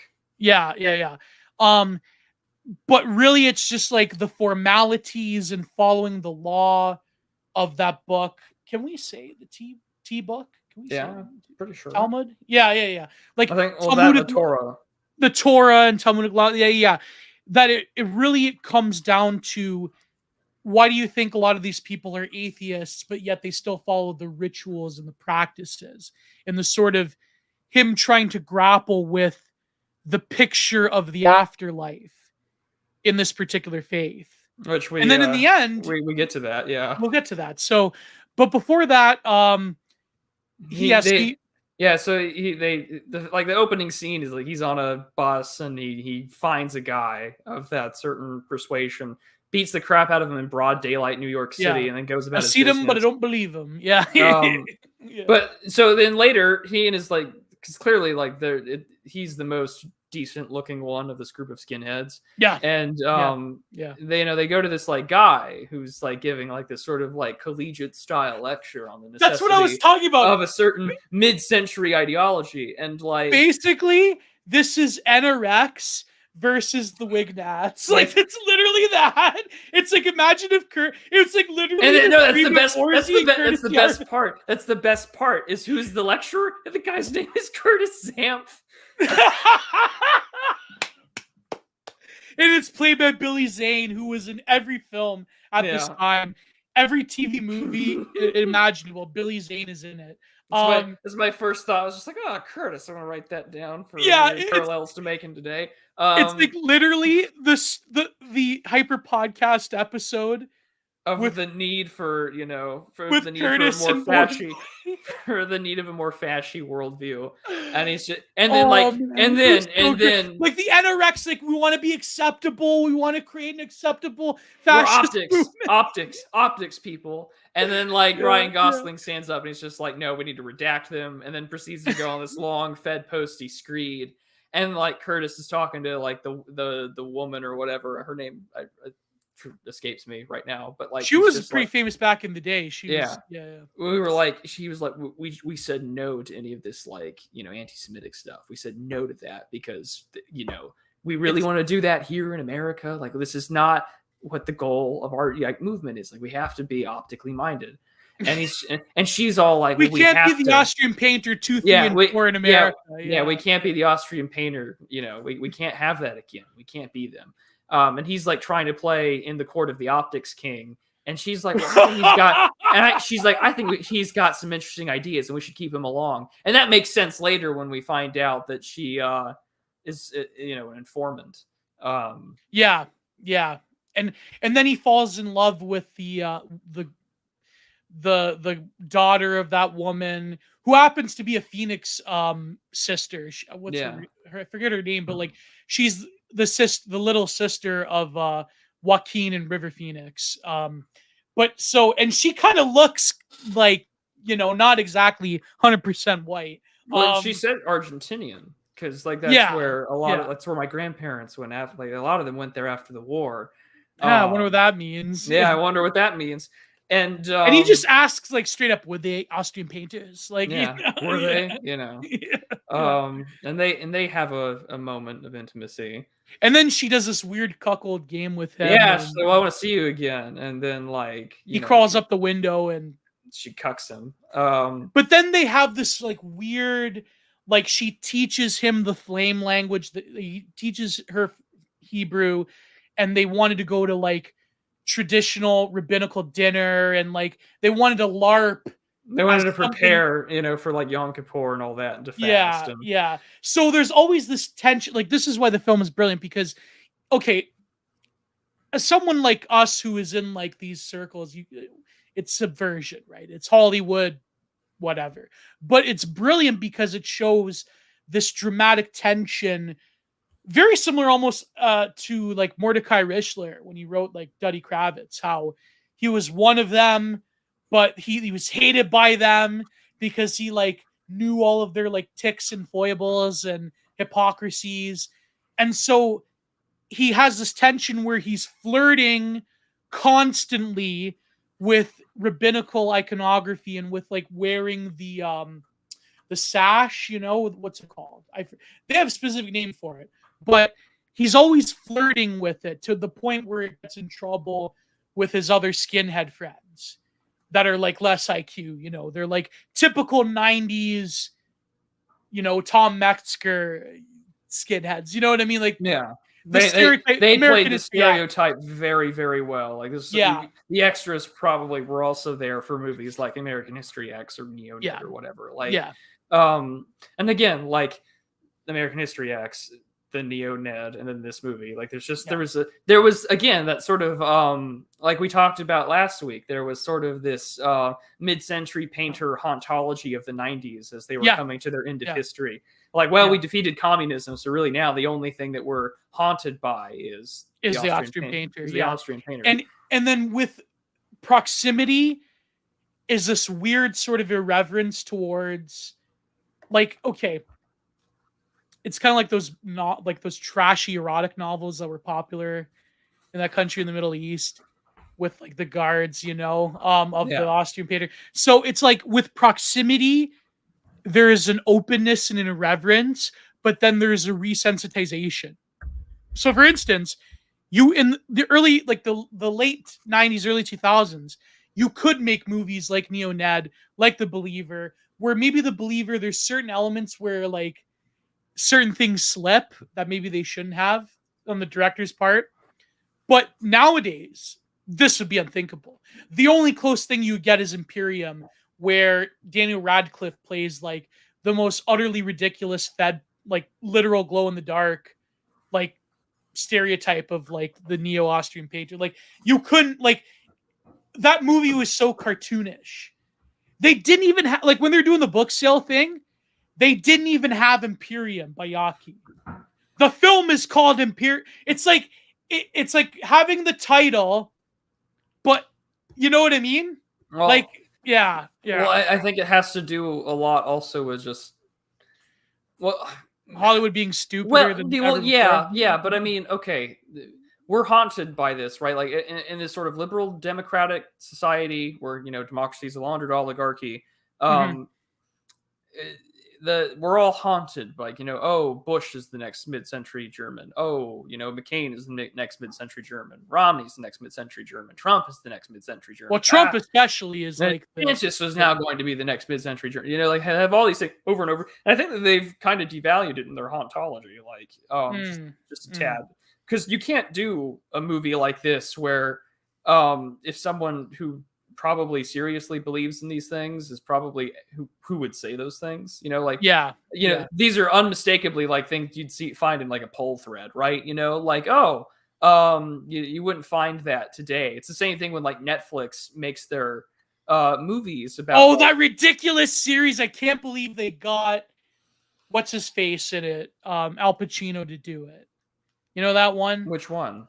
Where like the Austrian painter people, like they secretly subvert America, and these people, they have to hunt them down. Oh, Hunters. That's on Amazon. Hunters. I thought this was. Oh, sorry, Amazon. I thought that was post World War II, and they were like hunting down survivors. But I don't know anything about that. It's kind of like that Wolfenstein game. Oh, okay. Yeah. But like, no. What I mean though is that like a lot of movies today where they're like trying to illustrate like especially in terms of like racism or whatever, they're like, oh, well, like this like they did the movie Karen, for instance, right? Like that weird stupid schlocky suburban white woman thing, or like woke horror, like but I mean like all of that, it's written by people, and it's not to pull Jonathan Haidt out of like the coffin box here, but it's just like they don't understand. And like whoever was helped writing that screenplay for this movie, right? Someone did their research. Yeah. Because there was no way in hell that a movie like that could get written today. But in 2001, there was no Paul. Yeah. You had blogs and underground mailing lists that were probably already infiltrated. Because remember, the 1990s, Janet Reno like totally changed the game of how federal law enforcement did with political groups, especially like the militia movement died. And keep in mind the context of it, because what does that New York Times reporter do? I wanted to talk about right-wing groups post Oklahoma, so post the Murrah building. Yeah. So it does illustrate like sort of the era that frame was in, and again tells you a lot because it's 2001. I don't know if this movie came out. I'm going to Google it right now. I think it came out in 2001. Well, yeah, no, I did, but like before or after 9/11. That's the real question. Oh, I wonder. Because my point that I'm going to try and get at is came out in 2001, May 17th. Oh, release date May 17th, 2002. Okay, interesting. Interesting. 2001. Yeah. So it's post 9/11, which is interesting.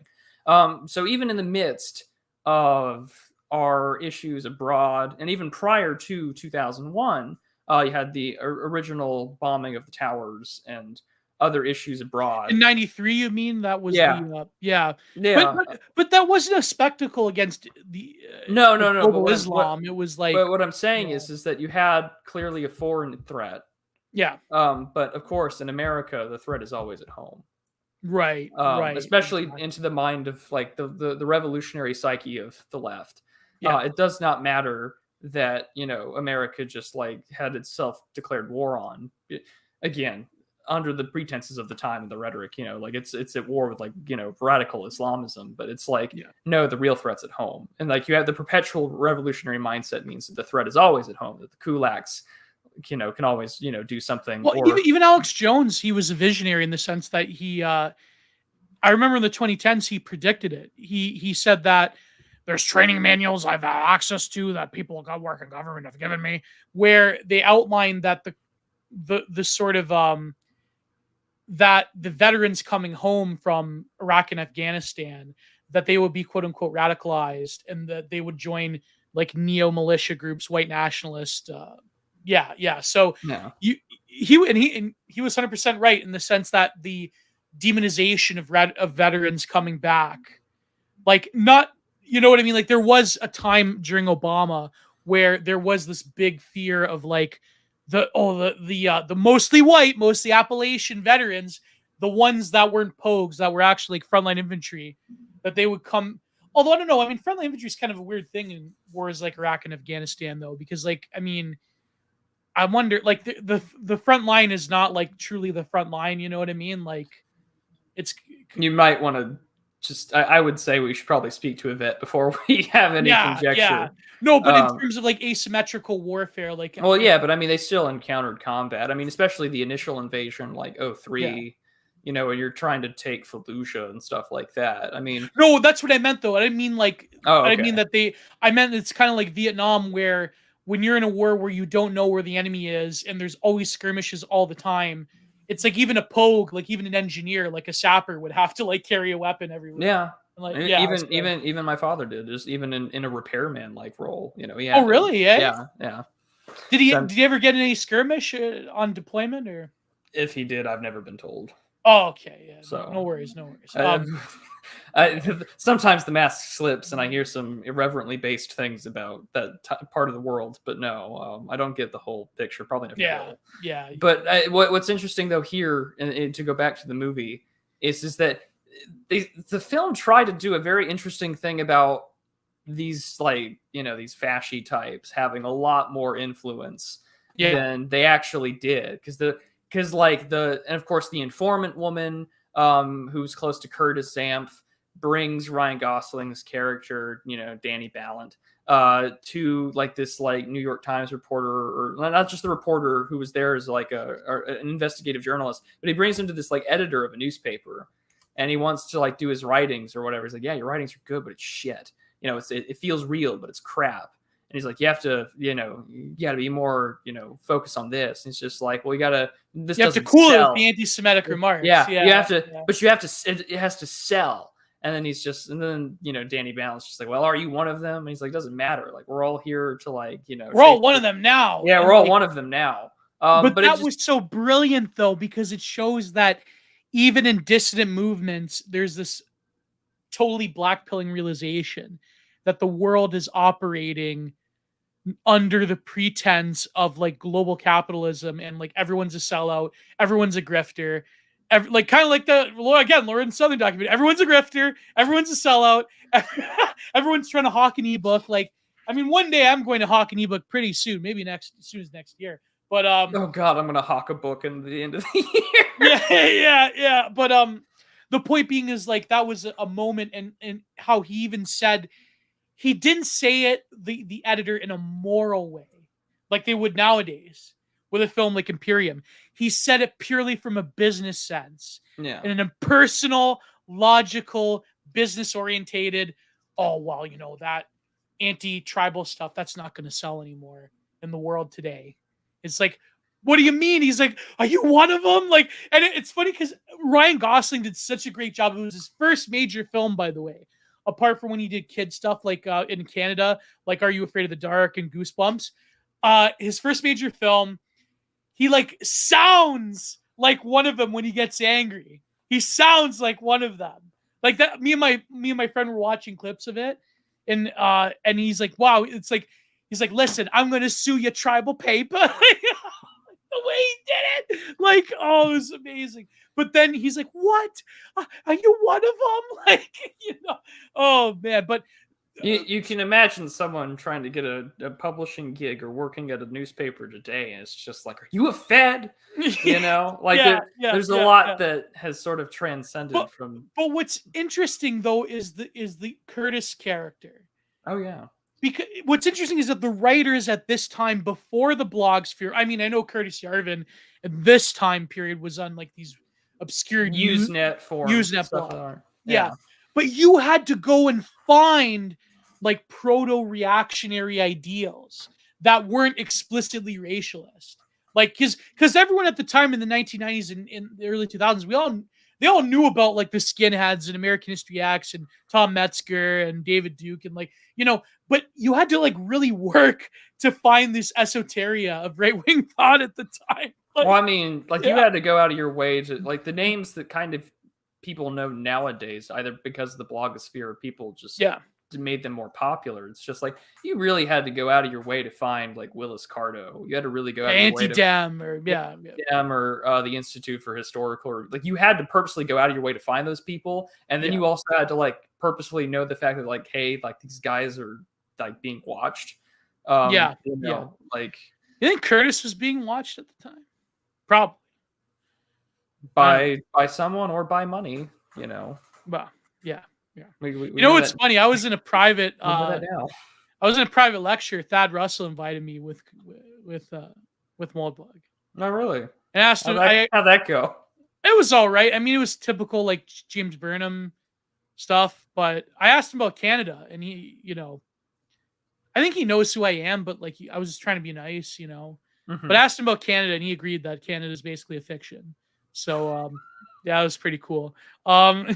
Yeah. So, no, The Believer is fascinating in all regards. The scene, the famous speech about subversion and the principles of abstraction, and how, like, they can't, the people of the blood of a land and a soil and the sun, that's what gives them meaning, but they have no soil, it subverts them, right? And he goes, and then he talks about he's like, they can't pick a shovel, they can't plant a crop, but they can move money around, and they could write books, and they can, everything's about science and logic and literature and reason. It's like, that's the strength. Then the very last part goes, nothingness without nothingness, nothingness without end. Like, it's, and then he's like, wow, that's the journalist, the day guy. He's like, wow, that's great, very articulate. But he's like, how can you believe this when you yourself are one of them? Like, it's like, what? He's like, I've been found out. Watch as he recoils. Oh God, this is terrible. Well, we'll see how it goes. We'll see how it goes. Yeah. But yeah, and so let's check the chat. Base scene, yeah, I agree. Yeah, base scene. I added that rant, the bit about Freud, Einstein, and the other one. Yeah, what? No, but that was great though. That was. Look, Geo bleeps out serial killer. My name's dropped too. It's funny, like, would I get in trouble for that for YouTube name dropping the Duke? I doubt it. I doubt it. It's just his name, though. It's not him. That. You on a watch list now, buddy? Man. It's like, what do they give us? The atom bomb and infantile sexuality. Atom bomb. Yeah, he says Einstein, Freud, and Marx. What did they give us? Communism, class warfare, infantile sexuality, and the atom bomb.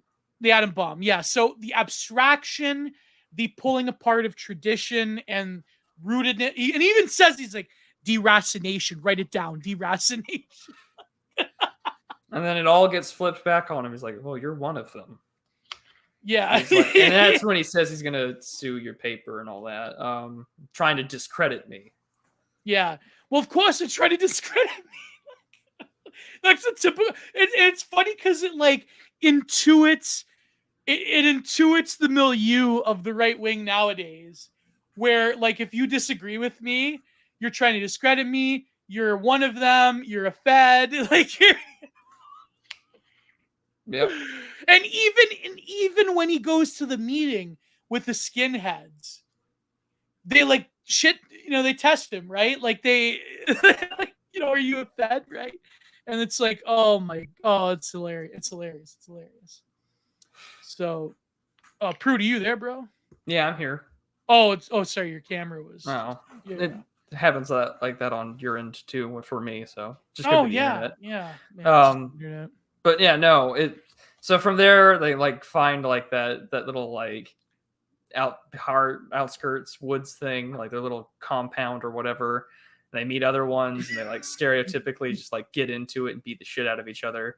Yeah.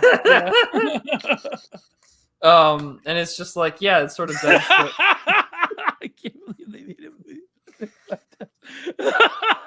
No, he's not. The belief. Maybe I am overcautious with the censorship thing, but maybe I don't know. You know, it's like the believer. It's like, well, how can you be the savior of the white race if you're Mexican?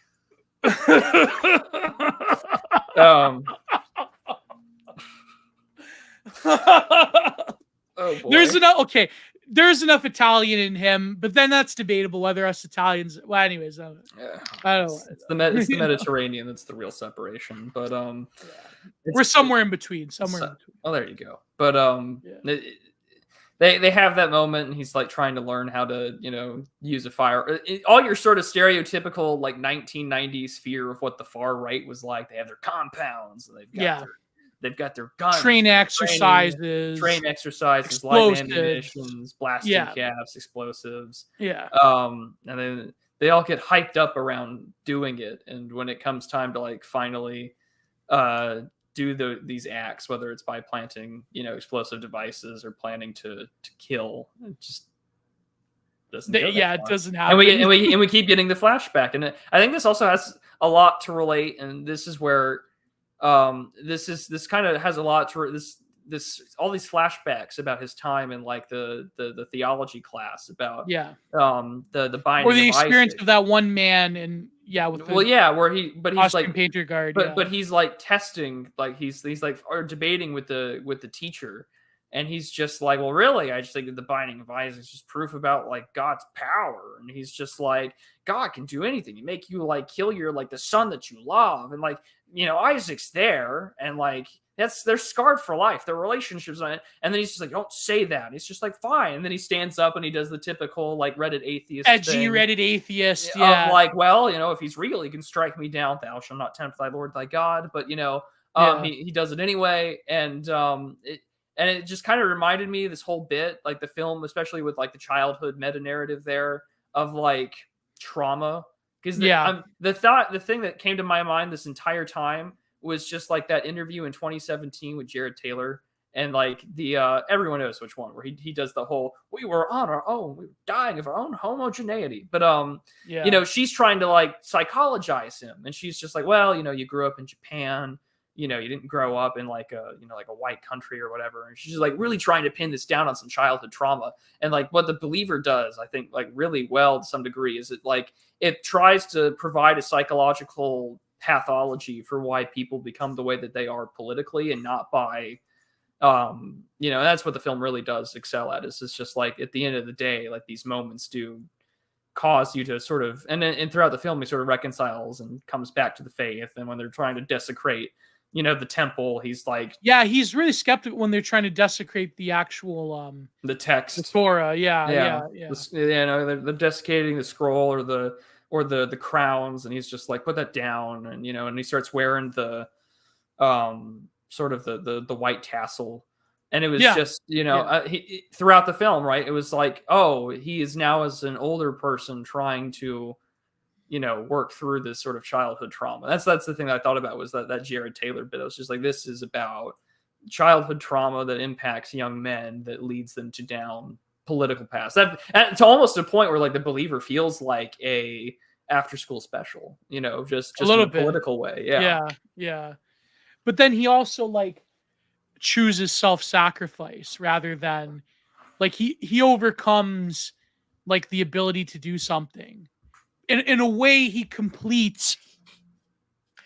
becomes a more perfect one of them, because he keeps daydreaming about the scenario of the one survivor of that one event in the 20th century, saying about how his son was, you know, put up on a bayonet by the Austrian painter guard, and he he's like, I would have fought for him, I would have done something, right? And then I think like he overcomes his own ability to want to destroy them by becoming a more perfect version of one of, you know, who he is, you know. Yeah, who he is, yes. by sacrificing, by taking the bomb that they planted, getting people out. And then, of course, after, his name is totally dragged through the mud in the media. Oh yeah. And the journalist's like, I knew about him, and I was a whistleblower, and like, typical journalist. Like, well, and they even called him a one of a certain persuasion, but who is also an Austrian painter, sort of pointing out the contradictions within it. But I mean that's the third attempt, right? Because the first time, it doesn't go off. And he's like, and he watches the reactions like, well, 13 is a very, mystical sacred and holy number, Yeah. And then he's like, well, we're going to try it again. And then like comes the opportunity to like strike at the target he's been talking about since the very beginning of the movie, when he goes on a rant about like, yeah, I would just do it. And like, I wouldn't even say anything and make it a big scene and let people know. And then everyone would start talking about it. And, like, yeah, I'm kind of glad that was done, and, he gets that opportunity and he misses, and it leads to him like getting into it. It's like, oh, you missed on purpose. And like, he shoots the other skinhead. And again, we're sort of seeing the culmination of him trying to be the better, sort of in a critique of themselves, like just a better version that actually is willing to fight back, or at least be a one. He's not a LARPer, in other words. Yeah. Which I think is why, like, I remember reading the Sword Cinema review of The Believer, and of course, Sword Cinema being the most like based red pilled movie review site in the world. They, I think even Jack interviewed the guy Ty from Perfect Nationalist interviewed him. Like in The Believer, how like they were talking about it's like one of the more insidious films because it actually gets things right. And like a film that like is kind of like, okay, a film that's over the top, like American History X, where like he goes to prison and he befriends a black guy, and like it just doesn't seem like believable. And he denounces his, former, kind of like that documentary with Nick Fuentes. Remember, they made him like they thought MTV was gonna own him by like putting him with the guy who was de-radicalized, who was a skinhead. But then like Nick just ends up trolling him the whole time. Like, you remember that one? And the guy's looking at Nick Fuentes videos. He's like, that one? All the memes are amazing. But no, it is ultimately against like any like explicit right-wing movement in America. But The Believer is one of those rare gems where it does a better job of, even in the Via Negativa, does a better job of depicting like authenticity of like certain elements of these contradictions in worldview and identity than like something like American History X, or certainly like Imperium. Imperium's just a straight up like Hollywood revenge fantasy almost, right? Like same with American History X is kind of like, I wouldn't say revenge fantasy, but like they, you know what I mean? Like it seems like the Hollywood revenge fantasy against the evil oppressor is like ever present, right? But like The Believer really, it's not revenge fantasy. It's a story of redemption. And it's very interesting in that. Well, I'm just rambling. No, you're fine. But like what also throws me off though about the film is that like, for instance, the informant chick or whatever, I don't know if she's setting it up as in just like for people to record and watch and see in horror is like this like set up an entrapment thing. The e-girl being in a glowy entrapping, right? Oh yeah, fate ain't so. But but what threw me off is that he's going to give this talk where he says like you kill them with kindness and with love. Yeah, and he starts off with the Shema. He starts off with the prayer. With the prayer. But no, what threw me off though is the line she said, you have to like do your best like presentation or whatever. And again, this is the second time, because the first time he does it, he's like all schluppy looking with like an untied shirt and a very baggy shirt and a loose tie that isn't buttoned to the neck. He looks like a marketing grifter. Like, he looks like someone who's going to sell you like a multi-level marketing scheme or time share. How to sell knives in college, like and but and this time he's much more well dressed. But the line that she says that always like throws me off is like, you have to like, there's a lot of right-wing money in here. And I'm just thinking, whoa, really Really? With how the right is today and how much money we give? Like, really? Really? There was a No. thread once by this bread tuber, I think, or no, it was some journalist. It was one of these like journalists that are probably getting information from Glow in the like wannabe glowy, like Oh, so like philosophy tube. yeah, but it was like that guy that did the Waco thread, the Sexton guy. Yeah.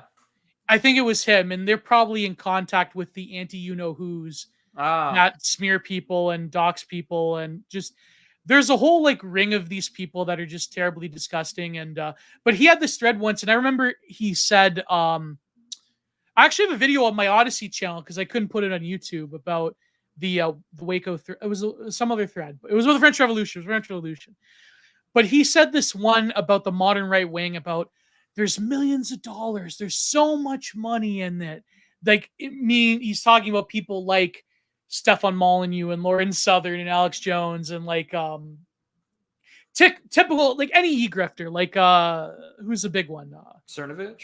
Cerno, Ezra Levant, like it's, and I'm thinking like millions of dollars. Like, bro, do you think I'd still be living in Canada if I'd Peter Thiel money? Like, that's what I say every time. If I had Peter Thiel money, I'd own a house in today's housing market. Like, yeah. I'd be living in Florida right now. Like, I'd be, if Peter Thiel would set me up with a tech bro apartment in Florida or anywhere. Yeah.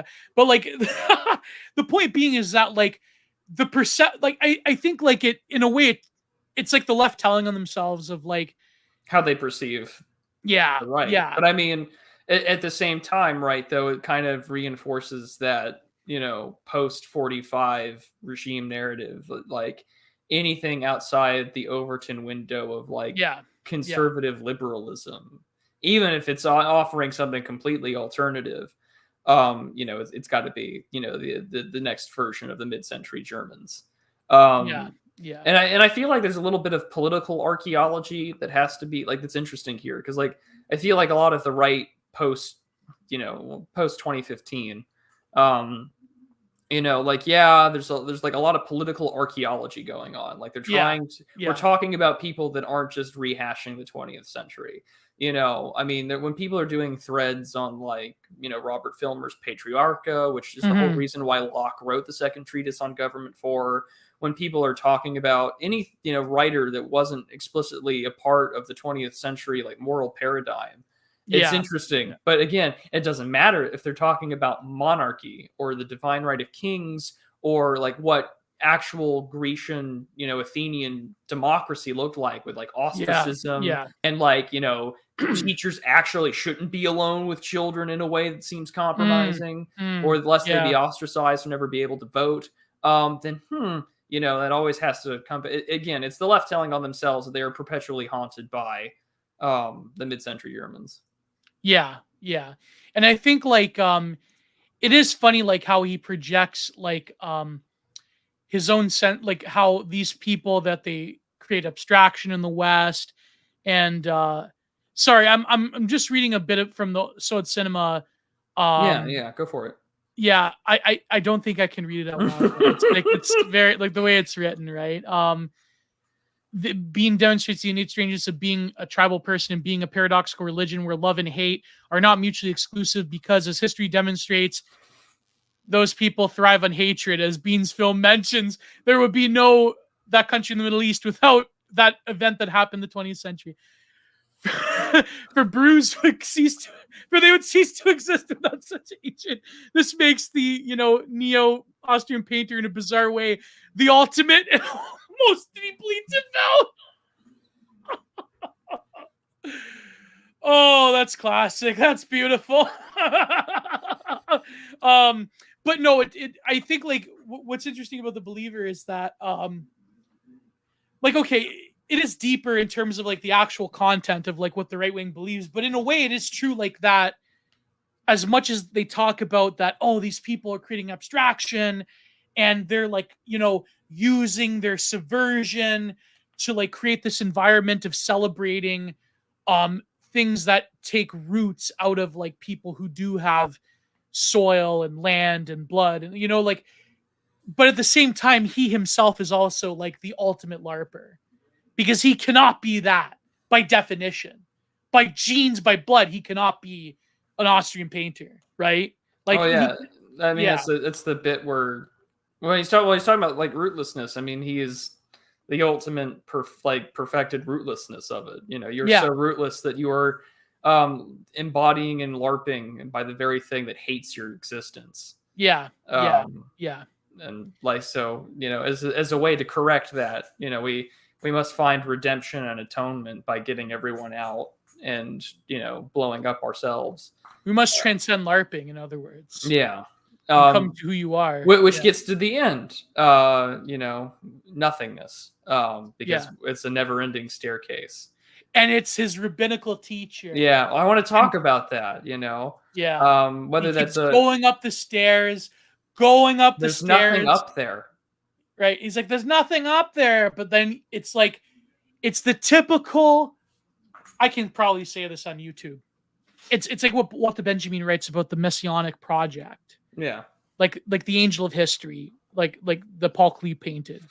The Angel of History looking back, looking at the horror, but like, fixing his gaze on the horror and the tragedy of the past, but always wanting there to be redemption.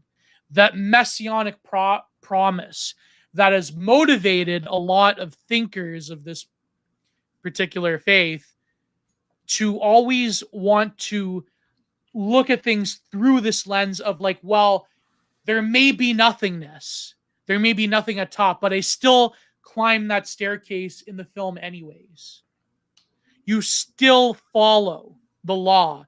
You still go about as if redemption of history and the Messiah is about to come, even though there probably is nothing there. Because by definition, it doesn't matter if something is there. And so I don't know if I'm explaining myself right. I would have to get someone on who is more acquainted with this particular faith. If we were on Follow the Rules, we probably would have had a debate with some, rabbi. Let's have a rabbi debate an online A film frog review poster or something. Yeah, frog poster. But no, I mean, I'm not that well versed in the beliefs of the Torah. No, neither am I. Yeah, So, but I think like from getting like quasi-Marxist interpretations of it, I think that like there is something to be said about, and this isn't bashing that. Again, I hope people realize we're not like irrationally hating. So yeah, we're not. You know what I mean? Like we're not like out there to say that they're evil or whatever. Like I'm just saying like the way that they have this particular relationship to their faith is quite different from the way that us Christians predicate a lot of worth on belief, right? Like I think that even that came up in The Believer, like about like how, like largely European Christian society, how belief is a very important thing. It's the promise given to us by Christ, right? yeah. But so that's why it's always very interesting when you have these interfaith dialogues, because there is that ambiguity with what the afterlife is like in that particular other faith, not to say the name, but like it's what I mean. Maybe I'm just rambling right now. Maybe I'm just being too generous. No, well, a friend of mine, I think he took it down from his channel. I hope that he gets to put it back up one day, or maybe there's an archive of it somewhere. But like, he interviewed someone who grew up. He grew up as someone. He has Israeli citizenship. And he's of that faith and understands the tradition very well. And they had sort of an interfaith dialogue about Orthodox Christianity, and it's just like, oh, interesting. Yeah, it was just sort of this like, well, what are your questions? Like, and it was funny because it was just like, well, here's where I come from. And like, your liturgical practices and your beliefs are very different. But I would love to, I wish there was a part 2 of the conversation, because this conversation happened before Philos had even read the Gospels. So, but it was just it was an interesting, that's why I find interfaith dialogue to always be interesting, even, if there is, I mean, like for Christianity, right? Like there is that all encompassing, like, thou shalt not worship any other God. Right. Like there's that sort of sectarian aspect that's always in the back of the mind, but the interfaith dialogues are always interesting. Like the film offers that sort of just, but it's an inner dialogue. It's an faith inner dialogue between the belief in this like political ideology and the idea of the need of the extermination of the other, compared to, you know, the tradition that I embraced, and it is about faith and it is about following the law, even if there is nothing, and Yeah. even if there Yeah. in nothingness, that, you know, going on with nothingness. And like, and again, you know, even if there's nothing, I think that he is influenced enough by the faith of his political ideology that even if there is a redemptive factor of being, like, say, a political martyr or a hero or something, Yeah. Yeah. because what's that self-hatred thing? He's talked about wanting to redact one of them throughout the Yeah. entire film, and the only person he redacts is himself. Well, he even said that to the journalist. He said, "If you publish that, I'm gonna sunset myself." Like, you know, that's in the which is very like crazy. Like, you figure he was And gonna he give a sees the crap. article in the newspaper stand about him being the contradictory mid-century German Yeah. appreciator, Yeah. and Yeah. that, you know, kind of followed through on it. Yeah. Man of his word. And But yeah, and yeah, I go on. no, but I think what's interesting is that even like this relationship between hatred and love, how they intertwine with each other, and how self-hatred breeds extreme hate, but also like extreme love at another end. And so the film gets very like, again, I think like the purpose of the film, apart from just shock, is like the sort of like very like weirdo fetishistic like intertwining of extreme opposites that are very like taboo and parochial, and they're very like I think like in the mid 2000s, like the early 2000s and like the 1990s, like there was a lot of this content going on, and it's very nowadays this film would never get made, obviously, for Oh, obvious yeah, reasons. of course. Yeah, yeah, but no, I think it's very interesting. I mean, it's bracketing our ideological priors aside. I mean, it's yeah, it's a very interesting film to say the least, and the fact that like Ryan Gosling, the whole point about like he's just like me. I mean, what would that say about the E right nowadays? Do you think like Well, there are people, you there's know? there's two facets, I think, about the whole "he's just like me" meme that comes along. There is this one where, you know, I'm this sort of like political man of action. I will get things Yeah, done, and we'll talk about that in Drive in just a little bit, because yeah, it does the perfect combining of these two reasons of why he's just like me. And the two reasons, I think, are like this man of action, this like he gets shit done, he's based, he says all the right things, and, you know, it doesn't matter that I'm X, Y, and Z. Like, at the end of the day, like, but he's also a man of intellect and action. but he's a Yeah, man. No, well, yeah, but he's sort of your Renaissance man in that regard. Like, he'll get things done. He's based and whatnot. But then there's the other part where he doesn't. What is he? You know, like, because like in Drive, or in like Lars and the Real Girl, or even in this movie, there's always that weird lack of emotional and like also, you know, physical intimacy with people, yes, yes, especially with regards to women. Like, there's a reason why like everyone memes about the, you know, Blade Runner 2049 bit, because it's just like that's another thing where like throughout all these Ryan Gosling movies he's with women, or is affected or interested in women that he can't have. You know, Blade yeah. Runner 2049, it's Joy, it's the, you know, The woman in hologram the girl. bubble. It, Yeah. yeah. Well, not just the woman in the bubble, but also his little AI hologram girlfriend thing, Oh Joy. yeah, Yeah. yeah. But There's then he like simulates it with the prosty. and he With simulates it, and again, we can go.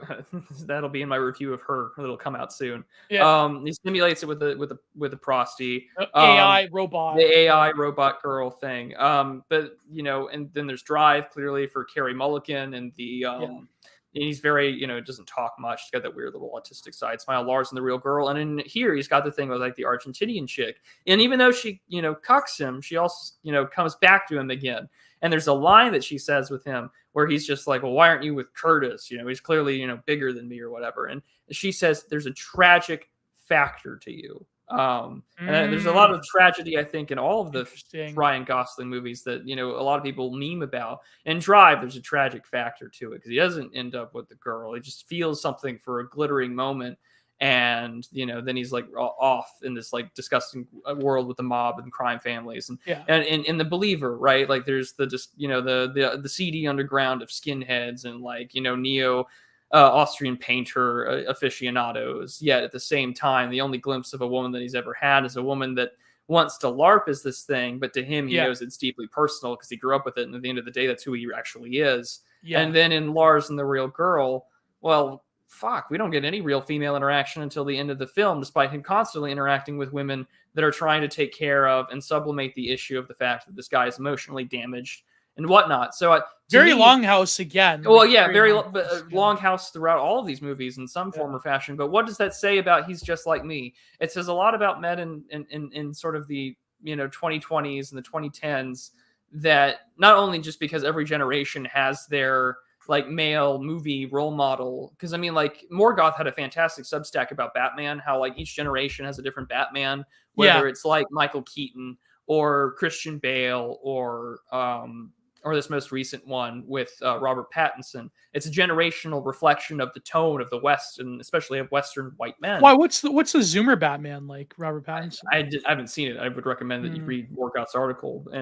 But that was his primary thesis about this, like, generational depictions of men in these sort of like political environments. Like, Christian Bale's Batman is the George W. Bush post 9/11 world. Robert Pattinson's Batman is the woke world, right? Where like the white guys with that sort of like ethnically ambiguous woman at the beginning of the film.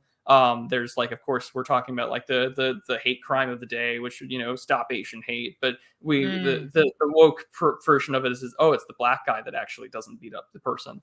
And so for me, I think Ryan Gosling is sort of like this generation's, like, you had your Brad Pitts, you had your John Waynes and your Clint Eastwoods, but now in a generation that has been raised in like this like technological internet decadence, not only are we like super hyper autistic about things, we are so disconnected from any sense of tradition, land, people, what have you, that like, oh yeah, the guy on the screen that doesn't talk all that much and like likes a girl that has like Oscar Isaac's kid that doesn't look like her. I can see why a lot of people would do that. I mean, it's just He's Just Like Me thing is, I think, not just this weird parasocial representation of like, oh yeah, like today, like Ryan Gosling gave an interview and someone did a great video of like new personality download bar, where he's talking about Barbie, and he's like, well, Ken's got a lot of problems. He's got no job, he's got no car, he's got no house. And I'm just like, and everyone's just like, wow, he is just like me. And it's like, again, it's a reflection, I think, of the, not decadence, but the decay of sort of like Western men in particular. Like, he's just like me because my life in reality sucks ass. But it's nice to see someone like in Drive, which we'll get into, where, his life sucks by all measures. And he's like sort of like just really quiet and autistic, and we don't know anything about him because, again, we're all rootless now. He's just like me because, unlike in real life, I don't become this based guy that beats the shit out of people with a crowbar or whatever. I got to go to my wagey job, but I can escape into that parasocial He's Just Like Me, where Ryan Gosling gets to be the white guy, sort of like anti-hero, but is a hero to a bunch of despondent young people. Where he's a hero to a single mother with a racially ambiguous child. So, no, but it's funny because it's very much like crooner sexual in a way, like crooner. I gotta tell him that now. It's Did you see his thread yesterday on like where he was reviewing some like Barbie doll movie? Yeah. Oh my goodness. Kino, I loved it. Oh man, there's a reason why I follow him, and that's the reason. It's very much crooner-esque in that the hero is self-sacrificial, but 2010's sexuality when it came to men is very Longhouse, as we know, in the sense of like 2010s to today. To today is very deference towards not so much the needs or like desires of women, but deference towards like the power dynamic of women, and like the way that like Lars, all the town's women, they sort of take care of him, they enable him, and nurture him. And the way that in Drive, it's all about what's her name with the single mother. I don't know her name. I just know the actress is Carey Mulligan, who looks perpetually like an abused wife and all of this. Carey Mulligan. Every film. And even in this film, in The Believer, it seems like the right wing in this time experiences exactly what the right wing is experiencing now with the e-girl, which is the deference towards these powerful women. Like the Curtis guy, he like gets put in place with his wife, and they cut, what's his name, Danny, or Yeah, what? Danny Ballant. Danny Ballin. They cut Danny off at her behest. It's kind of like Curtis Yarvin nowadays. No. You're Oh, more fat girl GF. Yeah. well, Obligatory Curtis Yarvin GF meme. but I think it says a lot more than that, because unless you already come from like a well-adjusted background where like you Right. are already married with children, and so a lot of people on the right who are older kind of don't have this problem. Yeah, not to say that dads they're of the right. not to say that there aren't plenty of people our age and younger that are well off and have their wives and children and whatnot. I know there are. Yeah. You exist. We acknowledge you. We're jealous of you. Congratulations. But like, they keep throwing it in our faces, but like, yeah, they sure, yeah, by being normal, well-adjusted human beings. And again, that's the other thing: normal and well-adjusted. And that, and that comes to money, girl. Powerful. But that's the thing: is who gives them power. It is the despondent and rootless men of these times that give them power, because they have found themselves in a position where, I mean, this is where I'll put the ideological bracket on for a second. This is where I think a lot of these guys realize they've come to some semblance of the truth about where modernity and like where this like liberal view of myth of progress has gotten us, which is the absolute destruction of like Western civilization, and it's only going to like get to some form of catabolic collapse. Because invite the world, and that's right. Thank God we've got my shit together. Where you invade the world and invite the world, and they're like, "Oh, I'm becoming more rootless, more." Sorry. Oh, you're fine. Imagine the guy become. I know Oscar Toe is this trolling, but like, imagine like unironically liking Curtis after the Hobbit. Not like denounce, like no, shut it down, kayfabe. No, like, no, kayfabe. But to get to my like point here, I think with ideological blinders on for maybe a second, it's just like these guys realize that shit's not going the right way. Things suck. They all are. It's going down, and like no one is sort of like in like quote unquote normie world, especially with like normie women. It's just like, oh, like you can't talk about Hyperborea in front of the hose, man. Like that sort of stuff. You're like, oh, this guy's a fucking weirdo at the party. We can't invite him. And so like, where does he go? He spends his time online and shit like that. He starts talking about eye color and haplogroups again. Yeah, he starts talking about if he starts talking about R1Bs again, I'm gonna fucking kick his ass, like all that sort of stuff. And so what do? They give power to like to the e-girl. They give power to like the women that are most likely, informants or whatever. Like, not to say that all women aren't, or spiritual informants or spiritual informants to their souls. And so like, yeah, that's why the he's literally me thing I think speaks a lot, especially for like political right wing guys. But like even in normie friend groups, I mean, I told my friend to go watch this movie a while back, and he's just normal. He just proposed to his girlfriend. His family's like, they work hard. They're middle class, and he's nowhere near is like right leaning as I am. Like I sent him a copy of the Machiavellians. He sent me a copy of like some story about Vikings. So it's just sort of a gauge and difference of our views on like, oh, here's a gift. Wow, I'm trying to red pill you, and he's like just giving me some nice fiction. I'm a terrible person, but in that regard, he watched it and he sent me a text and he's like, wow, he is just like me. And I'm like, dude, you just proposed to your girlfriend.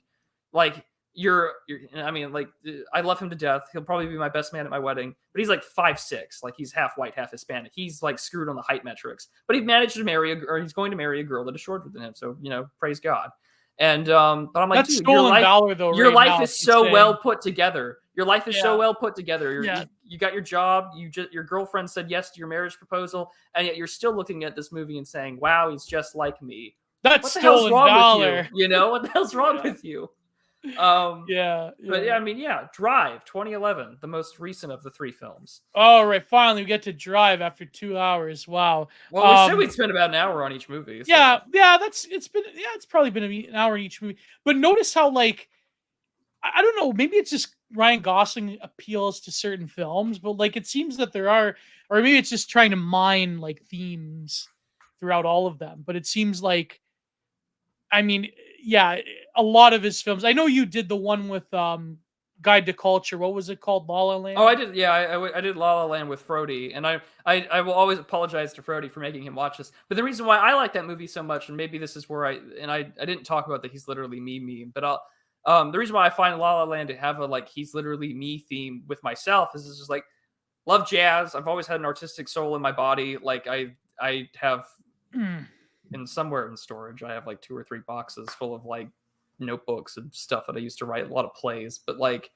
And it's just like, No, you meet an artistic woman that's also into this stuff, and like, it's just clearly not all. It's just the thing where people like make choices to make relationships work, and then they don't go apart. But at the same time, the movie's also dreadfully subversive in the fact that it's trying to paint this love letter to like the golden age of Hollywood. Like, oh, it's a musical in 2016, and it's not that bad. I mean, it is bad because the choreography is terrible, and Emma Stone and Ryan Gosling can't sing worth a note. But like, it's trying to sell this thing, and at the very beginning, the opening line of that film is like, oh, I left my boyfriend to go to like, Los Angeles and become something, like, bye. It's like subversion all around. And at the same time, it's delightfully subversive in that in order to like be the provider, he loses her. And then like they have this nice moment at the end of the movie where like they imagine what their life would have been like together. But instead he's just got that melancholic, well, what could have been in pursuit of our dreams.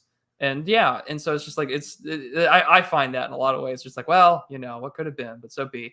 But Drive is totally different in every way, shape, or form, which gives it like the most, I think, really the most base out of all these movies. Even though we just talked about The Believer, that's interesting. You consider Drive the most base? I think they're equal, but I just I'm also trying to be optically minded. More partial to Drive, I guess. I think there's a lot more subversion in The Believer in the way that it just tries to portray the right wing, especially of like 2001. Like, who in the right, like, I get that there was a far right scene, like Cardo was still alive. I mean, the IHR is still around, and Luther Pierce was still alive. and Mr. Dr. Pierce was still around, and I mean, like, there was clearly. And there still is today that side of things. And I think that it's only gotten bigger since then because of the internet. But way like, bigger. The way it tried to portray it is just like, it was more of a left telling on itself than I thought, just like, you're saying things I would have seen on Poll. You were saying things I would have seen on it by, from Francis Parker Yarkey or by William Luther Pierce. But like, for me watching the film, it was just like, but you're doing this for the sole purpose of sort of like telling on yourself, like we're all slaves to global capital now. But also portrays them as like bumbling and like outlaw mud show, and like the debate between when they were doing the sensitivity training, whether or not the one event in the 20th century happened, and he's like, what are you talking about? You mean to tell me you worship this guy and you say it's fake? Come on. Like, it's like, I could just imagine, like, I could see that I could see that happen on a kill stream, 4 or 5 years ago. I could see that happen on Gab, like, literally, like. You worship this guy and he didn't, finish us off. You guys are putz, He wasn't a putz. He was sent here to punish us. Like, no, not in front of these people. Not in front of these people. Kayfabe. That was the pretty based moment. That was the moment where he's just like, he was sent here because we stopped following God's law. And I was just like, whoa. You're sounding like the evangelicals that said Hurricane Katrina was our like because we were pro gay marriage or whatever. Like, Jerry Falwell. Yeah. Pat Robinson said that. Yeah, it happened because we strayed from God's light. It's like, maybe he was honest. No. Kayfabe. No, I'm kidding. I mean, that's a terrible thing to say. That's a terrible thing to say. I mean, there is something. I mean, it is funny because like the 2010, like the Bush era was like the last hurrah of like the evangelical fire and brimstone, like, in America. I don't know if that like the last hurrah, but like it's come back in a different way. I mean, it has a Catholic bent to it now in America, which is very strange. I mean, I mean, immigration has definitely played a major role in Catholicism having a much larger, let me rephrase that, for having a much more public face in what they do in U.S. politics, because I mean, privately, Catholicism has had a long history of influence in America, but it's just it's interesting where now it used to be the fire and brimstone Pat Robinsons and Jerry Falwells of the world, and now it's Zoomer, Adrian Groiper, Vermeule and Tradcath Groiper, or St. Thomas Aquinas Groiper. Quote tweeting a journalist talking about my body, my choice, and then with a Giga Chad saying you're going to hell, all. Yeah. But I mean, it's kind of funny where that's sort of returned. Where I think Remnant was right, where they're talking about like, these Christian nationalists, and it's just like Remnant's just like, listen, this is just their excuse to call out white people. Yeah, but that's the thing, like the whole Christo-fascist thing, like that's becoming very big, especially after the court ruling. But it's like that was always like ever present, like in the Bush era, they like. Oh yeah, Chris Hedges called him a Christo-fascist. Like, and I mean, in 2008, they lambasted John McCain for like doing the commencement speech to win over the evangelical vote because he did the commencement speech at Liberty University. Like, it's been around all. But I mean, it's always been the primary voting bloc of the Republican Party, which is white evangelical Christians. Yeah. Ironic enough, calling John McCain that, knowing like what he would become, like the symbol of like ultimate like Republican Party, like Lincoln Project subversion. Oh yeah. Right? Like so that's kind of wild that they. But I mean, they called it out back in like 2008 and 2000 when he was running about being a maverick or whatever. Like like there was that famous jib jab little comedy video thing in like 2008, where they had a little song where they were saying like if you could ignore his like moderate track record or whatever, like get on board. Yeah. But like even like the culture war, like you were saying, like it was like, Bill O'Reilly freaking out on the Glick guy whose father passed away in 9/11, and like the Dixie Chick. Remember the Dixie Chicks? Remember like I sure do. And I remember my mom being like, well, they don't like Bush, they don't like the war, and we're not going to listen to them. And I was like, got it, little, just like 6-7-year-old me. He's like, got it, like we're not going to go listen to the Dixie Chicks anymore. And now they're just the Chicks in order to gain woke favor. Yeah. They're like, well, not liking Bush wasn't enough because Bush has been rehabilitated. We have to remove the Dixie part of the Dixie Chicks. Yeah. We're just the Chicks. Just like Lady Antebellum is now Lady A. It's just like, oh, that's terrible. That's terrible. Like, because really, Lady A doesn't have the same like ring to it. No. Lady Antebellum, and apparently when they did that, apparently some like black jazz or blues singer was just like, what the hell? That was my name for years. So it's just like, there we go, boys. Oh, cultural appropriation. Like that's like, no, it's funny because I remember I was Govei Anon was right. The woke are more right than the mainstream. Yeah. I was rereading the Colin Powell article that I wrote, and it's funny because at the end I said that now that George Bush has like gone through his woke redemption arc, like almost like Colin Powell, like his whole like I'm a conscientious objector, like I was being played as a patsy, but these people are evil, and Trump. I remember I think even before he died, he's like Trump was evil. Like now that like his role is subverted because his boss has now been redeemed because of Orange Man. So it's like what was Colin Powell going to do? There was nowhere to go. And also I remember what's funny was when the whole war happened, in like the first month in when did they invade Iraq? Was it 2003? Yeah. My old man, he's like, yeah, we're gonna go get him, right? Like the Al Qaeda. But then after like a few months, he's like, oh yeah, I think this is all bullshit. So even back then, my old man was like, yeah, this is all bullshit. Oh man, they don't got no weapons over there. How could they have them?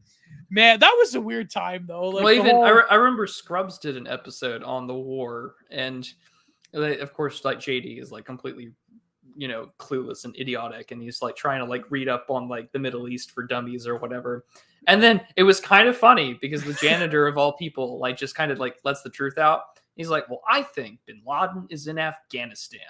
And then just like, not Afghanistan, he says Pakistan. He's like, I think he's in Pakistan. And then he just like, Pakistan. And that's the comedic moment. It's like, well, where did we find Bin Laden? Oh man. Just a little bit of irony there, but yeah, that was a crazy time. We Yeah, again, we man. should do a show on like Bush era culture war. Yeah, that'd be great. Yeah, we could go through all the greatest hits like Freedom Fries, The Mosque, Sarah Palin. Yeah, we could do that, man. So finally we get to our main topic, main event, main card, the cage match of the evening, a Monday Night Raw. Drive came out in 2011. Mm-hmm. Yeah, but so yeah, Kino Corner. Shout out to my boy. Hope he listens to this. Did a great episode breaking down Drive, talking about, and it's funny because in the end, he actually gets Turkey Tom to read some of the some of the green texts about like the guys that try to like imitate Drive. You can buy the jacket. Broke jacket. a girl's nose, like going into like the garage instead of reversing. Oh man. So what is the appeal of Drive, you think? Why like internet autistes love this film?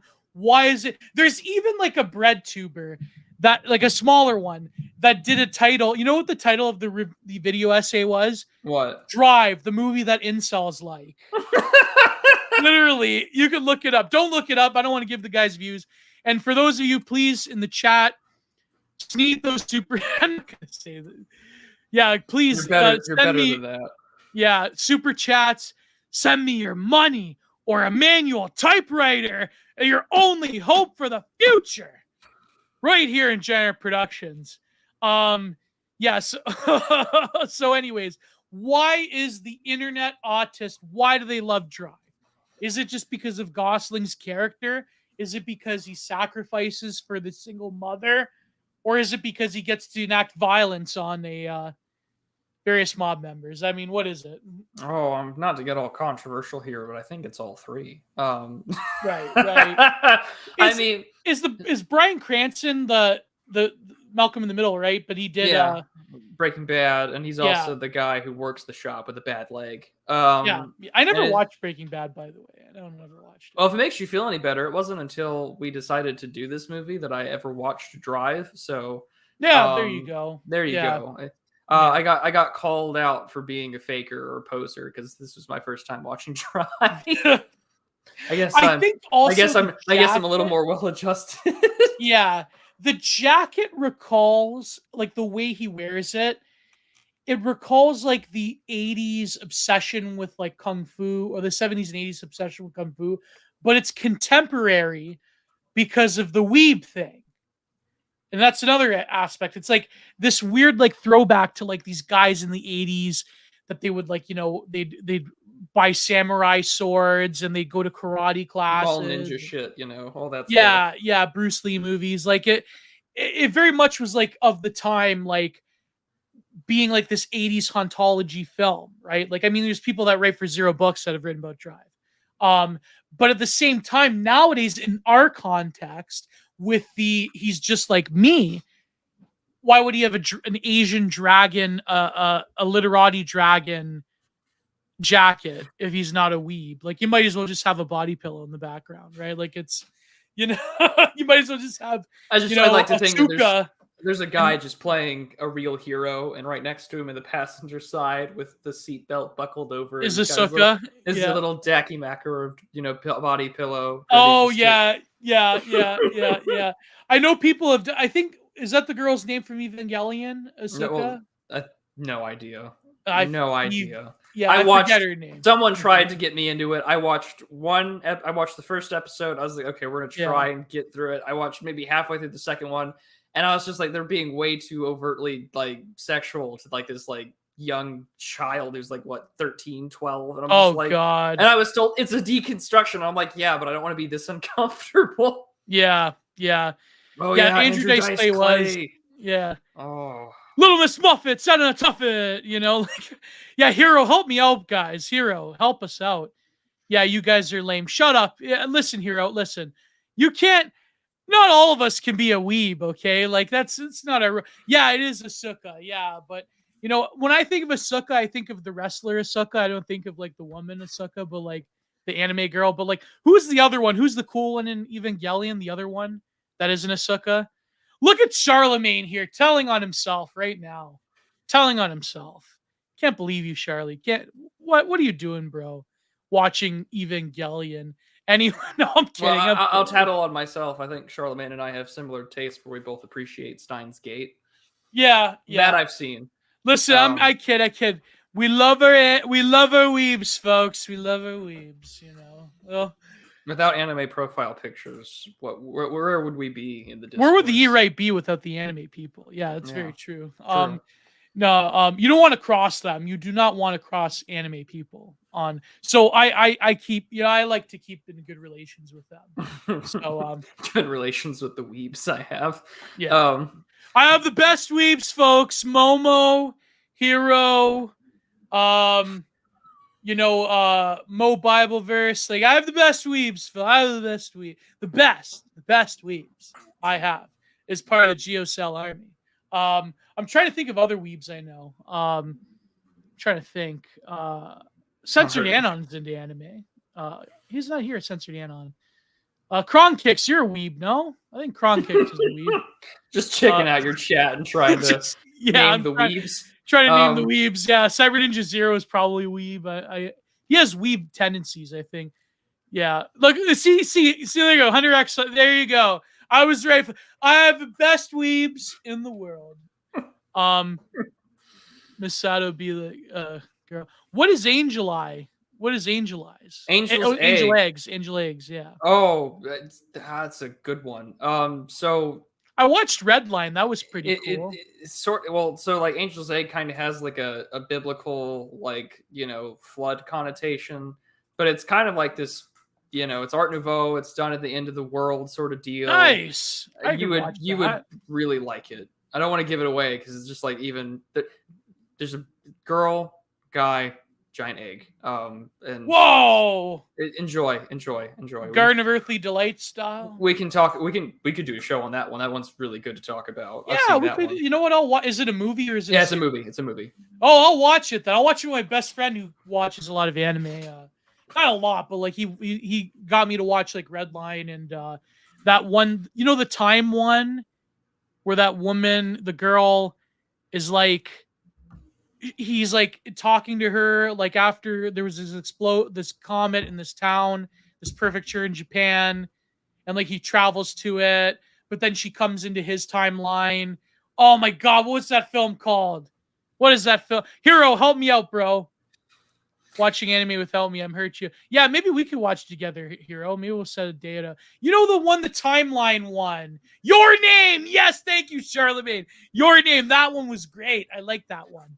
It was kind of strange, but Your Name was really good. Of course, Berserk. I'm trying to get through all of Berserk. Your Name, 10 out of 10. Also, my friend tried to get me to watch that really sad one with the schoolgirl that gets bullied. What's that one? I forget. I love. We've gone on an anime rant. Yeah, people told me to watch this one anime. Like, no, Gio, no, it's too tragic for you. Don't worry about it. Yeah, Perfect Blue. That's the one. Perfect. Maybe I will watch Perfect Blue. I'll watch Charlemagne. I could just say the plot of any anime, and Charlemagne will get it. Yeah. But my friends told me, they're like, don't watch Perfect Blue. You're gonna hate it. Like, you're gonna cry your eyes out, Gio. I go, oh, maybe. I'm sentimental at heart. Maybe, I don't know. Maybe. I've watched a few romances or two. So, anyway, I haven't watched The Notebook, though. Maybe we should watch The Notebook. That would be... Oh, man. Oh, no, I'm kidding. That's too far. If you wanted to watch something that's going to be romantic and cliche, at least do Ethan Hawke's, like, Before Sunset movies, then. Yeah. That's the case. Yeah. Or Beaches. That's enough. Yeah, but Beaches is like too disconnected from our timeline to be real. So is Before Sunrise movies, but yeah, even The Notebook is disconnected from our time. I mean, they're old men. Perfect. Yeah. Perfect View is stalking. I see. Yeah. There you go.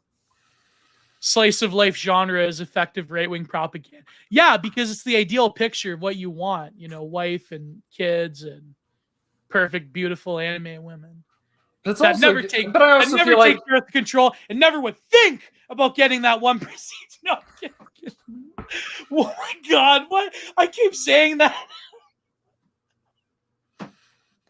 But slice Oh, of life stuff though was also really easily like yeah, subverted or perversed. yeah. My That's very my true. mind always Very goes true. to my mind. Speaking of our Canadian co-host, my mind always goes to Letterkenny, because Yeah, that blew up in America just because it got on Hulu, and just a yeah. bunch of like they're hicklibs. I mean, for fuck's sake, one of them is in like a polyamorous or open relationship for good. Whoa.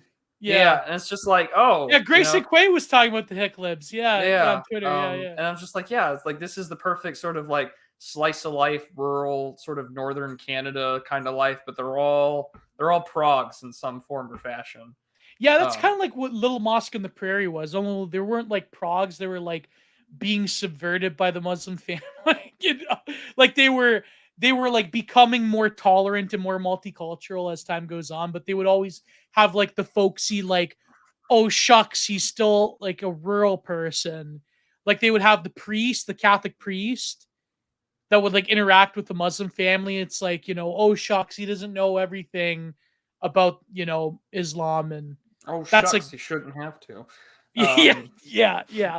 But no, Letterkenny, yeah, that's what Grayson Quay was. We were on Follow the Rules once, and he's like, yeah, Gio, you'd love. I can't believe you haven't watched Letterkenny being a Leaf, right? It's delightfully subversive. Yeah, he goes, they're basically hicklibs. They have the aesthetics and the attitude of the average Albertan, but they're not. They're like Yeah. your typical Laurentine elite beliefs, luxury beliefs. It's like your GF is leading you through the wheat fields, except it's pegging. It's just terrible. Yeah. She's not a real wheat field girl. She's not a real wheat field girl. So Drive, it's funny, like the two women in Drive. One is Christina Hendricks. So as we know, in Ryan Gosling has this thing with the single mother. Yeah, that is who lives desperate, right down the hall. Who lives right down the hall. Her situation's kind of desperate. Her boyfriend at the time, her husband at the time, is in jail. But he doesn't sexually exploit her, though. No. He doesn't take advantage. No. Because a lot of guys that go after single mothers, I hate to say it, that's like dark triad red pilling, manosphere stuff, is that they're there to hit it and leave. Yeah. Because in their minds, you can't build something out of it with someone else's kid. So the best you can get out of it is a night in the hay, and then you never call her. So, but he doesn't do that, and he latches on. He cares about the kid. He sort of like latches on to him. He sort of identifies with them to some extent. Just they're kind of quiet. They kind of like their lives kind of suck, and they'll watch cartoons together. He chaperones. She takes care of his car. And yeah, they go in the little wooded area at the end of the Los Angeles.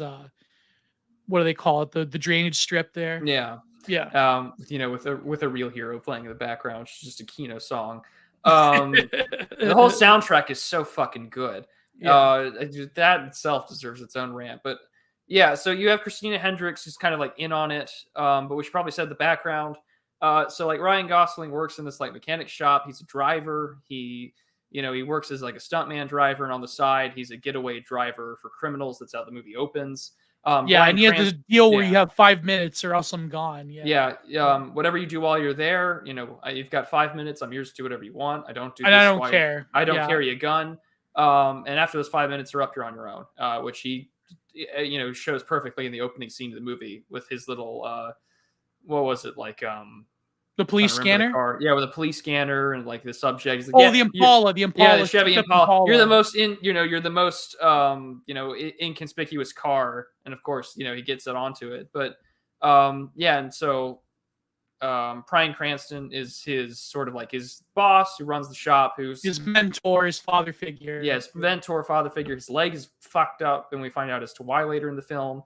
And like he wants to he's such a great driver. I want him to really drive cars and stuff. I want him to we could get into the races, and this could be the big deal. And so he goes to the higher up, who just happens to be connected to like these New Jersey, like New England area mob. Philadelphia. The remnants of the Philadelphia mob. The mafia. Yeah. Which and then what happens is that Ron Perlman's character, Yo Little Donnie, he steals money. He steals $1 million from the Italian mafia in Philadelphia, and Yeah. And that's sort of what kicks everything off. It's just that he wants to steal this like $1 million and sort of make it his own. And this time frame that he's getting close to this woman, and like, Carrie Mulligan, whoever, she's just like, well, why, he's coming out of prison soon, like, which is also really strange. She's thinking that scenario, okay, well, I'm gonna like back the F off, like, dude just got out of prison for doing, whatever crime it was.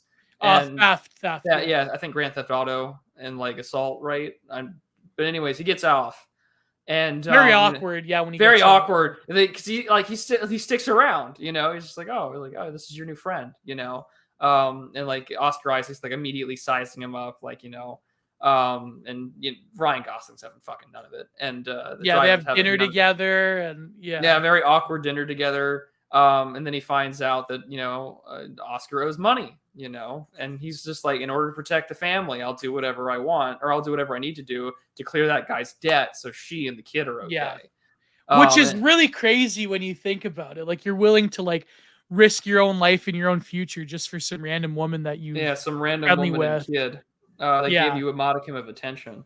That won't leave this guy for you. It's funny because when the guy gets murked, like in the botched robbery, like it's almost like Ryan Gosling was sort of happy a little bit. He's like, oh, that's a problem taken care of. Like, yeah. But, so they do this robbery at a pawn shop. That it was a setup, of course. It's a setup, of course, where Christina Hendricks is in on it, and we watch Oscar Isaac get gunned down in broad daylight.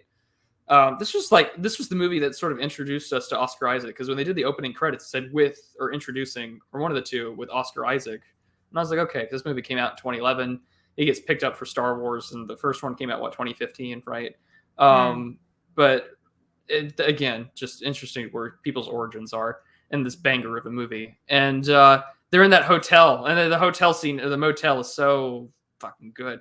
Where he realizes that they're still being followed. They got people after him. He realizes that Christina Hendricks, who at the time, I know her mainly from Mad Men, just being this like red-haired, well, like endowed in the chest kind of like bitch.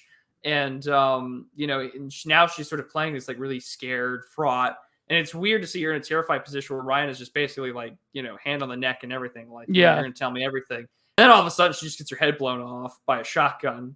Like, there was no warning. It was just bam, and very gory and gruesome detail. And I was just like, all right, instant Live Leaks video. Live Leaks video. I should put the Live Leaks logo over that and slap that on there. But I was just like, all right, like that bitch gets what she deserves. And oh god, oh boy. Terrible. But I mean, and he fights it off. It doesn't stop him from getting shot, but like, there's just that quick action scene where he's just like, gets the mattress up against the door to block the shot. It's just all of the cinematography is really well done. Like, all of this is good. Like, I have no complaints. But the cinematography, what makes is like those lush colors, this the sort of neon. It has a cyberpunk feeling to it.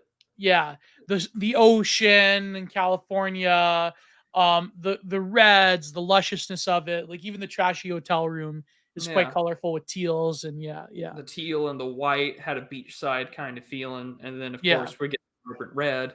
So it's I mean, like, why do people like? Why is it he's literally me, just the silent sort of like autistic protagonist that can just at a will just get in the car or fight off a bunch of guys with guns even though he's unarmed? Like, I mean, kind of the way to go. And it's like, all I'm here for is the woman. Like, I don't care about the money. I don't care about anything else. I don't care about myself. The girl. The girl is what matters. And I will curb stomp a man into paste in an elevator for the sole purpose of protecting her. Yeah, I know that until I watched the Kino Corner video. Apparently the director's colorblind. So, well, it turned out to be a blessing in and of itself then, because the movie is just beautiful to the eye. Look at Calvin, this nuclear black pill right here. Seeing Willers are bottom tier, sadly, the only path of a most 25-year-old man. Most women, at least around here, that are older than 22, 24, have one kid from a failed relationship. Oh, no. Oh, my God. Where's the lie?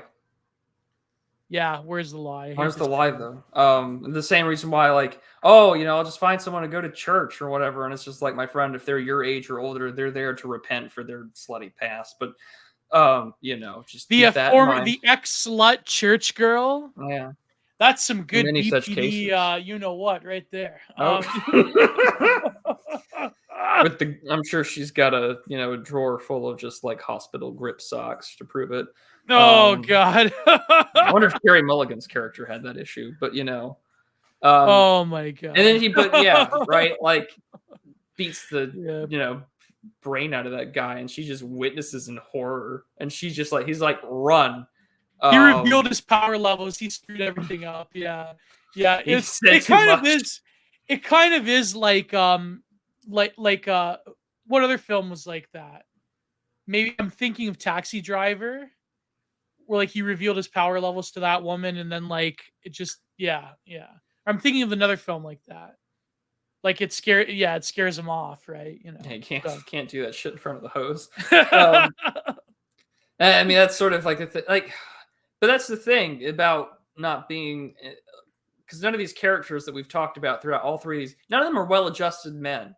No, right? no. None of these people are guys that I would ever want to hang out to or have a conversation with in like a casual bar setting. Maybe. Well, with my political persuasion, yeah, I'd like to talk to you and have some thoughts, but I don't they know. are guys that we've interacted with. But though, no, that's where I'm getting at though, is that these are guys that we've definitely interacted with, both politically, their social skills, all that, and like as our mutual friends, Stained Haynes will tell us, like not everybody can do this, right? Like right, the creating, the writing, the video stuff, which I was very angrily told by him, actually, no, not anybody can just do this, which I still think a lot of people just can. But when you start to get an audience, and you hope they don't, though. I mean, well, you hope that they don't, because you want the market on that stuff. But what I've noticed though, and this is sort of the interesting thing, is that if you, and you know this more than I do, you've been around much longer and have a larger following, is that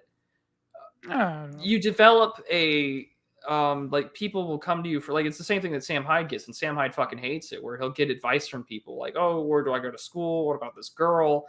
And like, if you're I've had that. Yeah, right. And like, and we're sort of at that point, like, like there's that infantilization, I think, from like the 2000s onwards with men, where it's just like, the shit lib adulting, or like, I need an adult, or I want a mentor. I mean, that has to do with a lot of the abdication of the family, and that's why like Ryan Gosling's like, and all these roles, right? All three of these movies, Blade Runner, all of them.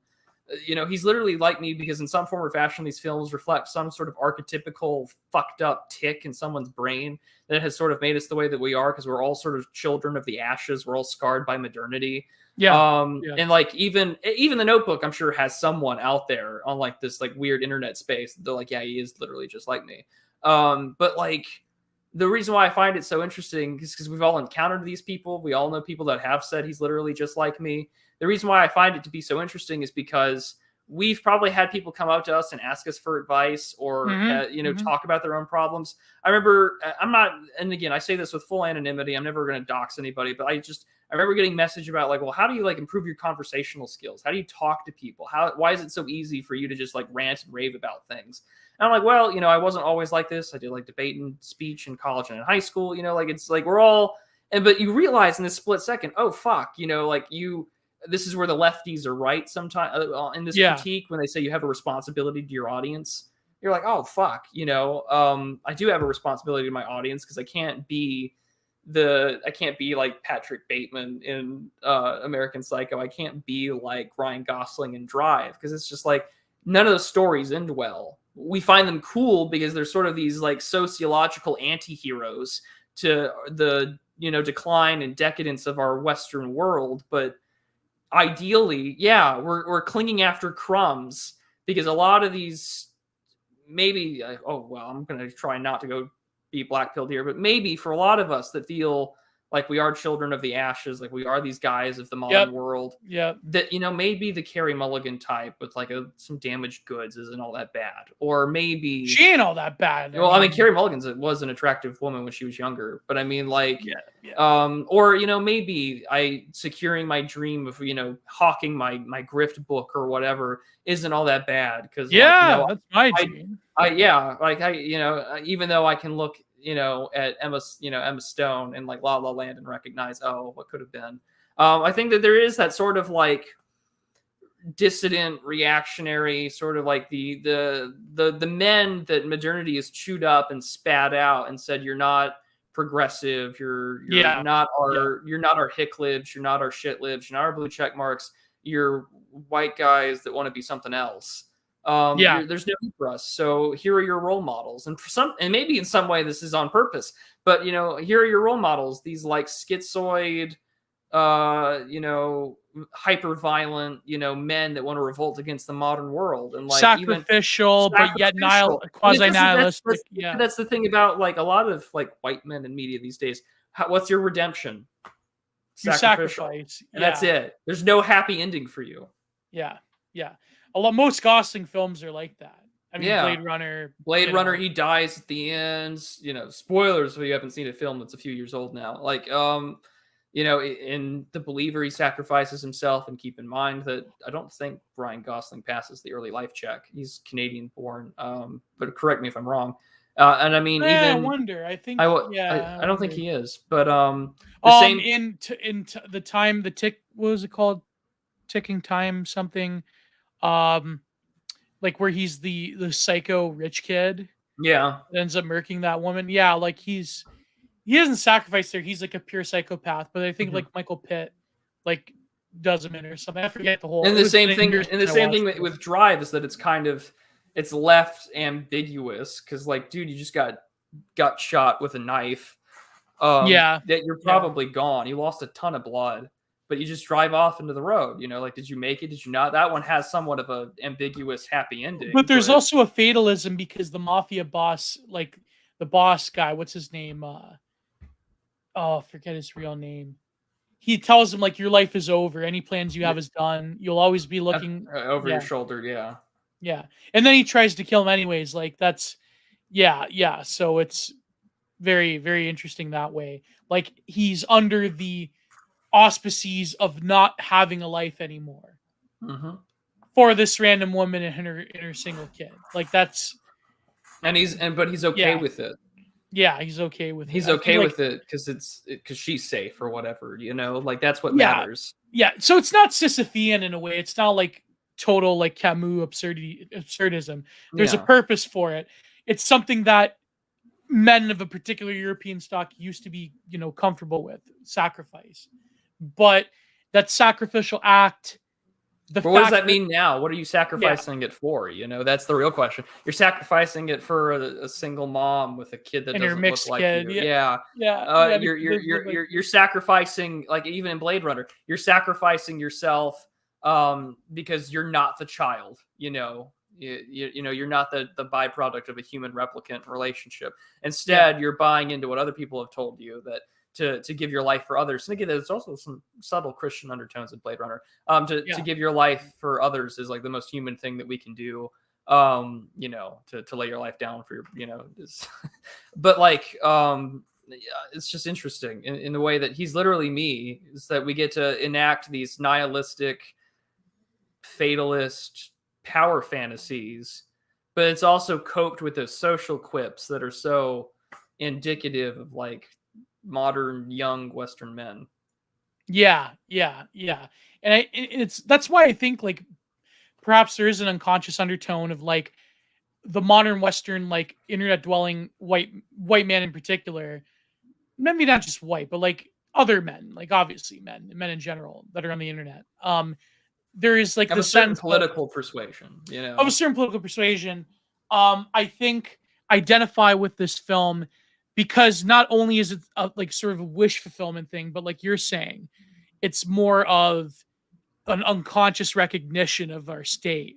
And the fact that there is an ambiguity in terms of when this film takes place, that it's either is the 80s, it's the 2000s, it's like it's a mixing together. It's a ontological feature of the way in which nostalgia powers the imagination of young men, but Yeah. also the way in which nostalgia traps us in this constant state of decay.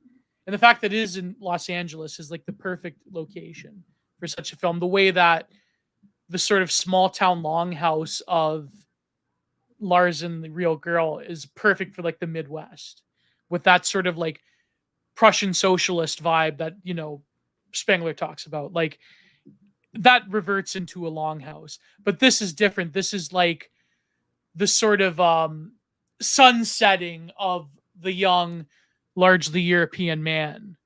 Yeah. Borzy wrote that article back in when, I can't believe it, this August is gonna be the fourth or fifth anniversary of Sky King. He wrote that article, Last Flight of the White Man. And I should read it again. I did a lot of artwork with Sky King. It's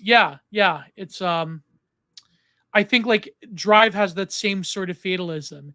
It has sacrifice in the moment of our undoing, which seems absurd, but there's almost like a divinity to it in a way.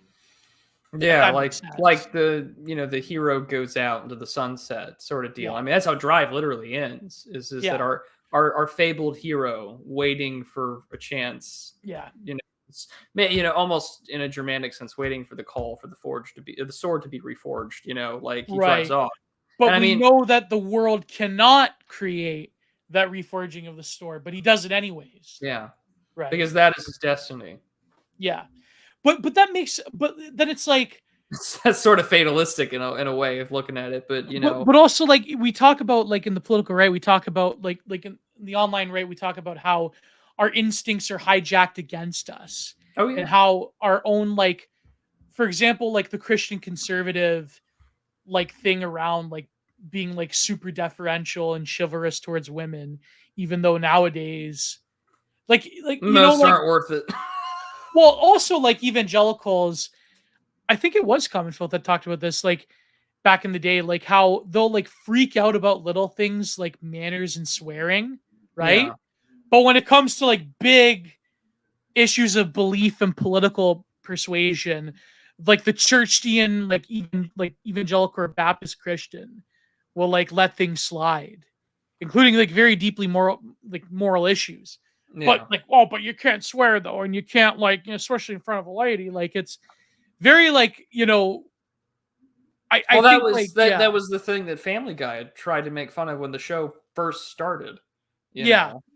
But I mean now, it's the fat, just a ghost of what it once was. But yeah, I mean that was the typical, that was the whole point of Brian Griffin was, the voice of reason, the early, the new atheist, you evangelical conservative guys are all hypocrites, and atheism's good. Like that was a sign of just the times there, and then our instincts are hijacked against us to where there's we can easily point out things in the media that are just meant to be, but again, it's that it's like the evangelical response to Trump, like the never Trumper response to like. But it was empty because they voted for him in droves, and Mike Pence. Pence was purposely there to shore up the Midwestern vote and the evangelical vote because before he was vice president, Pence's biggest issue was that like anti-gay rights bill or whatever that passed and he signed into law in Indiana. That was what he was known for. And they made memes like, the electric fence Pence and all that. Or even the fact that, or the Pence rule that he would never be alone in a room with a woman ever, unless there were witnesses, and even then he wouldn't be alone. Without his wife. Without his wife. That would be the only, that's just actually that's just a good survival. That's just a good survival technique in the age of false allegations. You should follow that rule. But I mean, it's true in that sense that a lot of these movies have that appeal.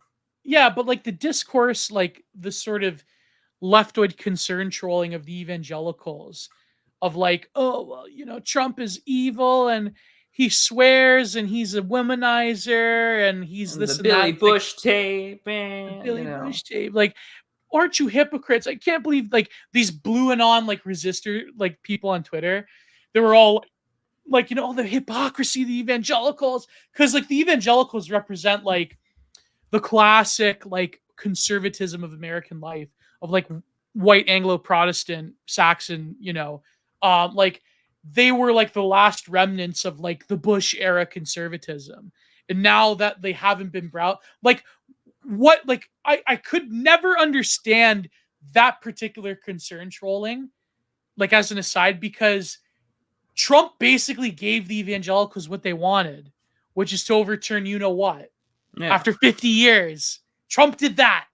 And say, okay, not to say like I support what he, like everything he did, not to say that I think Trump was a success. He, in a lot of ways, he was a failure. But like He's a Trump mixed bag. did, yeah, he was a mixed bag, like every other president.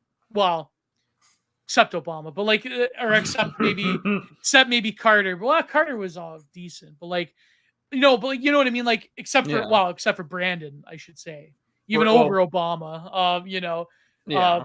yeah, pure corruption of, yeah. Anyways, no, but that's what I mean. Like, it's like, what incentive was there for like, because you have to, like, as you know, in the 2010s, it was like the conscious conservative with the principles and the whole argument. Like, that you know, died. It died. yeah, I like mean, stuff that Orrin McIntyre talks about all the time. The Tea Party came around in 2010 in a response to 2008 as a loss, but as a Yeah. response to this like conscious conservative, you know, we're going to be compassionate conservatives. We're Yeah, you know, we're going yeah, to do yeah, No Child Left yeah. Behind, Medicare Part D, and all that jazz. And like, it was just this response of like, dude, this foreign wars and this endless spending. It was the right wing reaction to the Tea Party, which then gets hijacked by the Koch bros. Like, I mean, this did start out as something completely separate before the money came in. Yeah. And then when the money came in, then I wonder why. When the money came in, then the Tea Party was no more. Well, then it just, no, because I mean, you also had that, like, that's when sort of that evangelical real rise back. Tea Party again. candidates that came in. Yeah, the Tea Party candidates that came in. Michelle Bachmann, you know. Michelle Bach. Yep. What a different time. Oh, man. He says almost nostalgically. What a different time. Mommy Michelle. La la. What is she doing these days? Anyways, I think she's on Fox News occasionally. I think she speaks. Yeah, I think she's just on does speaking gigs and shit. Yeah. I watched the Laura Ingraham clip the other day. She still looks kind of decent. Laura Ingraham? Yeah. Oh, well, I don't watch Fox News. Yeah, Fox News one. I don't watch anything with Fox News except maybe except Tucker Carlson. Yeah, That's about it. No, but you know, it's so funny. I should write something about this. How can you imagine, transport yourself back to 2007, 2008? Can you imagine? Until the Crossfire guy is now going to be the most popular right-wing media figure. No, but not just that. But can you imagine, like, him rubbing off on the rest of Fox News? Could you imagine, not Michelle Bachmann? What's her name? Laura Ingraham in this clip I watched. I should send it to you. Laura Ingraham talking about neoliberalism and shock doctrine and how corporations use neoliberal economic policies against, like, and to subvert us with wokeness. Like, can you imagine like Laura Ingraham doing like a 1990s Dave Harvey analysis, you know, about neoliberalism? Like, what world do we live in right now? A world where the right wing is nostalgia baited itself into 1990s, like, you know, quasi-Marxist analysis and critiques of like neoliberal global finance. Oh my God! Oh, thank God for the Red Scare girls. Thank God for them. They really did enough. The post left really did a number on. I shouldn't say too much. I'm friends with a lot of these people, but you know.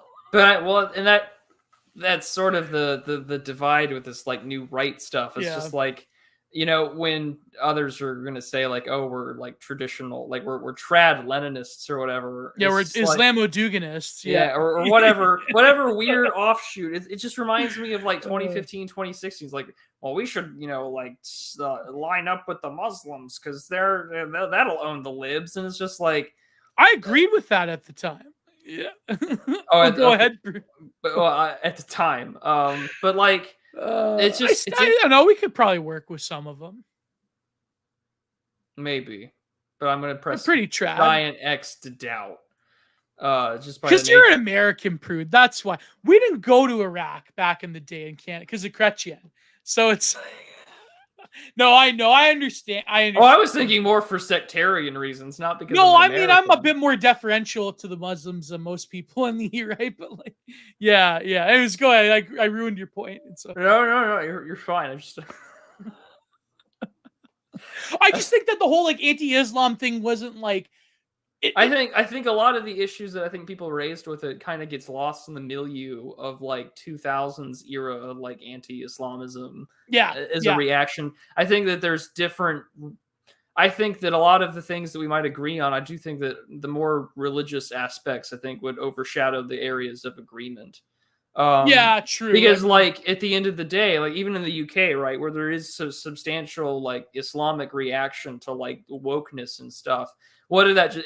I mean, they won in the end by sheer anarcho-tyranny and having the numbers, and they're so afraid of being called racist, right? Like, the same thing would happen here. It's why like there are parts of, you know, Minneapolis that you just cannot touch. That's partially my like main objections to it. I'm sure that there are things that we can agree on ideologically. But also like the neocons, there were certain neocons that guided the right wing to hating Islam on a semi-irrational basis. People like Robert Spencer and like, well, Ezra Levant, and, you know, like, oh yeah, there are people like neocons that like even like Mark Stein. As much as I still admire Mark Stein, he like really did like harp this like clash of civilizations, like America alone type of thing. But like, they guided the right wing to hating the Muslims so much that we actually forgot about who the libs, like we that's forgot about what they're going to do to us. That all those techniques that they were doing to the Muslims are going to do to us now. Well, so, and it's kind of funny. Like, I mean, you're not wrong. You're right 100% because it's like everyone memes today is like, hey, remember in 2015 where like the big, you know, boogeyman on the right was radical Islam? You know, like, the anti-Muslim, the Muslim ban. Remember? Trump but then Trump is the embodiment of kicking that old style like 2000s conservatism to the curb, because then that becomes kayfabe. He gets rid of that, and now he focuses on immigration after. And build the wall 10 feet. Like that's I love that speech, by the way. 10 feet higher. That was such a good every rally. The wall just got 10 feet higher. Yeah. Exactly, Charlie. Remember Trump's Muslim ban? Remember that was Trump appealing to the vestiges of the evangelicals that they aren't even woke. Well, that's what I mean. Like, Douglas Murray. Oh God. Who did that great review of his book, The War on the West, that just pretty much called them out for not defending or defining what the West even is or why we should defend? No, it was someone did it in like a publication review. Was it Grayson Quay or was it? I think so. I think it was Grayson Quay. Someone we know did a review of the book and was just like, it's so empty and vapid and like of a different era. There's no point. He doesn't. But that's what he is, though. That's like he's always been that. He's always been that. Douglas Murray has always been the. I'm trying really hard to restrain myself from describing him. Matthew hates him with a passion. Like, don't ever get Matthew talking about Douglas Murray. He's just like the Stoat. Yeah. Oh yeah. Well then, he and I can share a mutual hatred for Douglas Murray, but like, him and just they're all. It's very frustrating, but it's that same sort of early 2000s like. Outer party trickery that we're so used to. Would you say D'Souza's like that, or is this D'Souza? I don't like D'Souza for the sole purpose that he's partially responsible for getting correct, not partially, but I mean he's more or less responsible for getting Sam Francis fired from the Washington Examiner. Really? So, yeah, when Remnant was still on Twitter, he Whoa. called him out for it, and Dinesh had to reply. But like, yeah, like because San Oh, Francisco went to the Amran conference, and Dinesh was like, "Well, we can't have this," and just pretty much got him out. Dinesh, I also don't like Dinesh, Dinesh D'Souza, one, because he's like an old, like that anti-new atheist like relic that needs to go away, and he's also offering the sort of like base right-wing multiculturalism where the we're end of racism was his book about Reagan, and yeah, or he's just yeah. like to me he did that whole like he did all those documentaries like America, the World Without Her. It just he's that bastion of like intellectual neoconservatism that just rubs me the wrong way. Yeah, he's carrying the water for his great mentor, then William F. Buckley, by like getting rid of paleocons Yep. in Yep. like establishment publications, right? Like, wasn't who did like William F. Buckley directly fire? Was it Derby or was it Derbyshire? Or that came much later. That came after. Derbyshire came much later. I don't. Jared Taylor. No, was it Jared Taylor or was it I know like William F. Buckley, didn't he have like a secret like war against Pat Buchanan, more or less? Yeah, he went more or less toe to toe with George Wallace early on in the 70s. Oh wow, holy crap. Yeah. Despite losing the conversation he has with him. I mean his very rare L for William F. Buckley. Well, he also had a very rare another L for when he talked to Enoch Powell. I mean, that's right. Firing the entire publication or the syndication of Firing Line is worth examining as a historical political artifact simply because it's William F. Buckley playing containment. We're gonna give you a platform. I'm going to denounce you, and even if you prove me right, like other strategies, we will forget that victory on your side the very next day. But he also does like the proto, like Dinesh D'Souza, like look at our based minorities, like look at our based, like when he like compare when he interviewed Eldridge Cleaver in the 70s to when he interviewed Eldridge Cleaver when Eldridge Cleaver became a conservative and like loved Reagan. Like that was like basically Dinesh D'Souza like bringing like here's our based black man, here's our based Indian man, like here's their like that was I know like a lot of like speaking a lot of which, do you remember Bobby Jindal?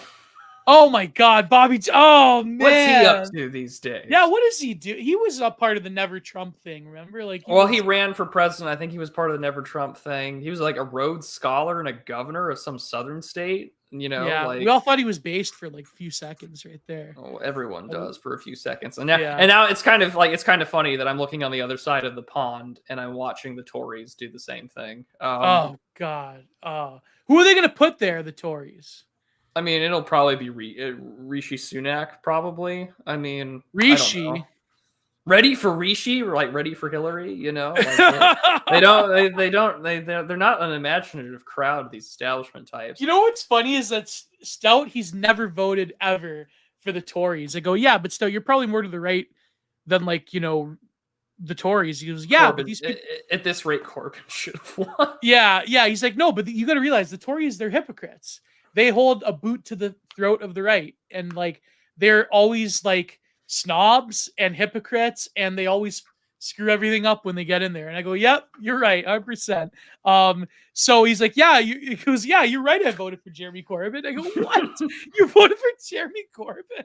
He goes, yep. I go, hey, if I was in England, I'd probably vote for Jeremy Corbyn right now. He looks pretty. Corbyn looks pretty good by comparison. I wonder if you can write in candidates when you vote in your local elections. It's just like I'd be voting Jonathan. Writing in Nima. I would have been writing in the ghost of Jonathan Bowden for like the next million elections. The best was when Boris resigned and Stout posted a picture of Enoch Powell. He's like, "Let's dig him up, boys. His time has come. Let's resurrect him." That's what England needs, unironically. Anyways, we're talking about Drive. Is that what we're gonna talk? Were we? Were we talking about Drive?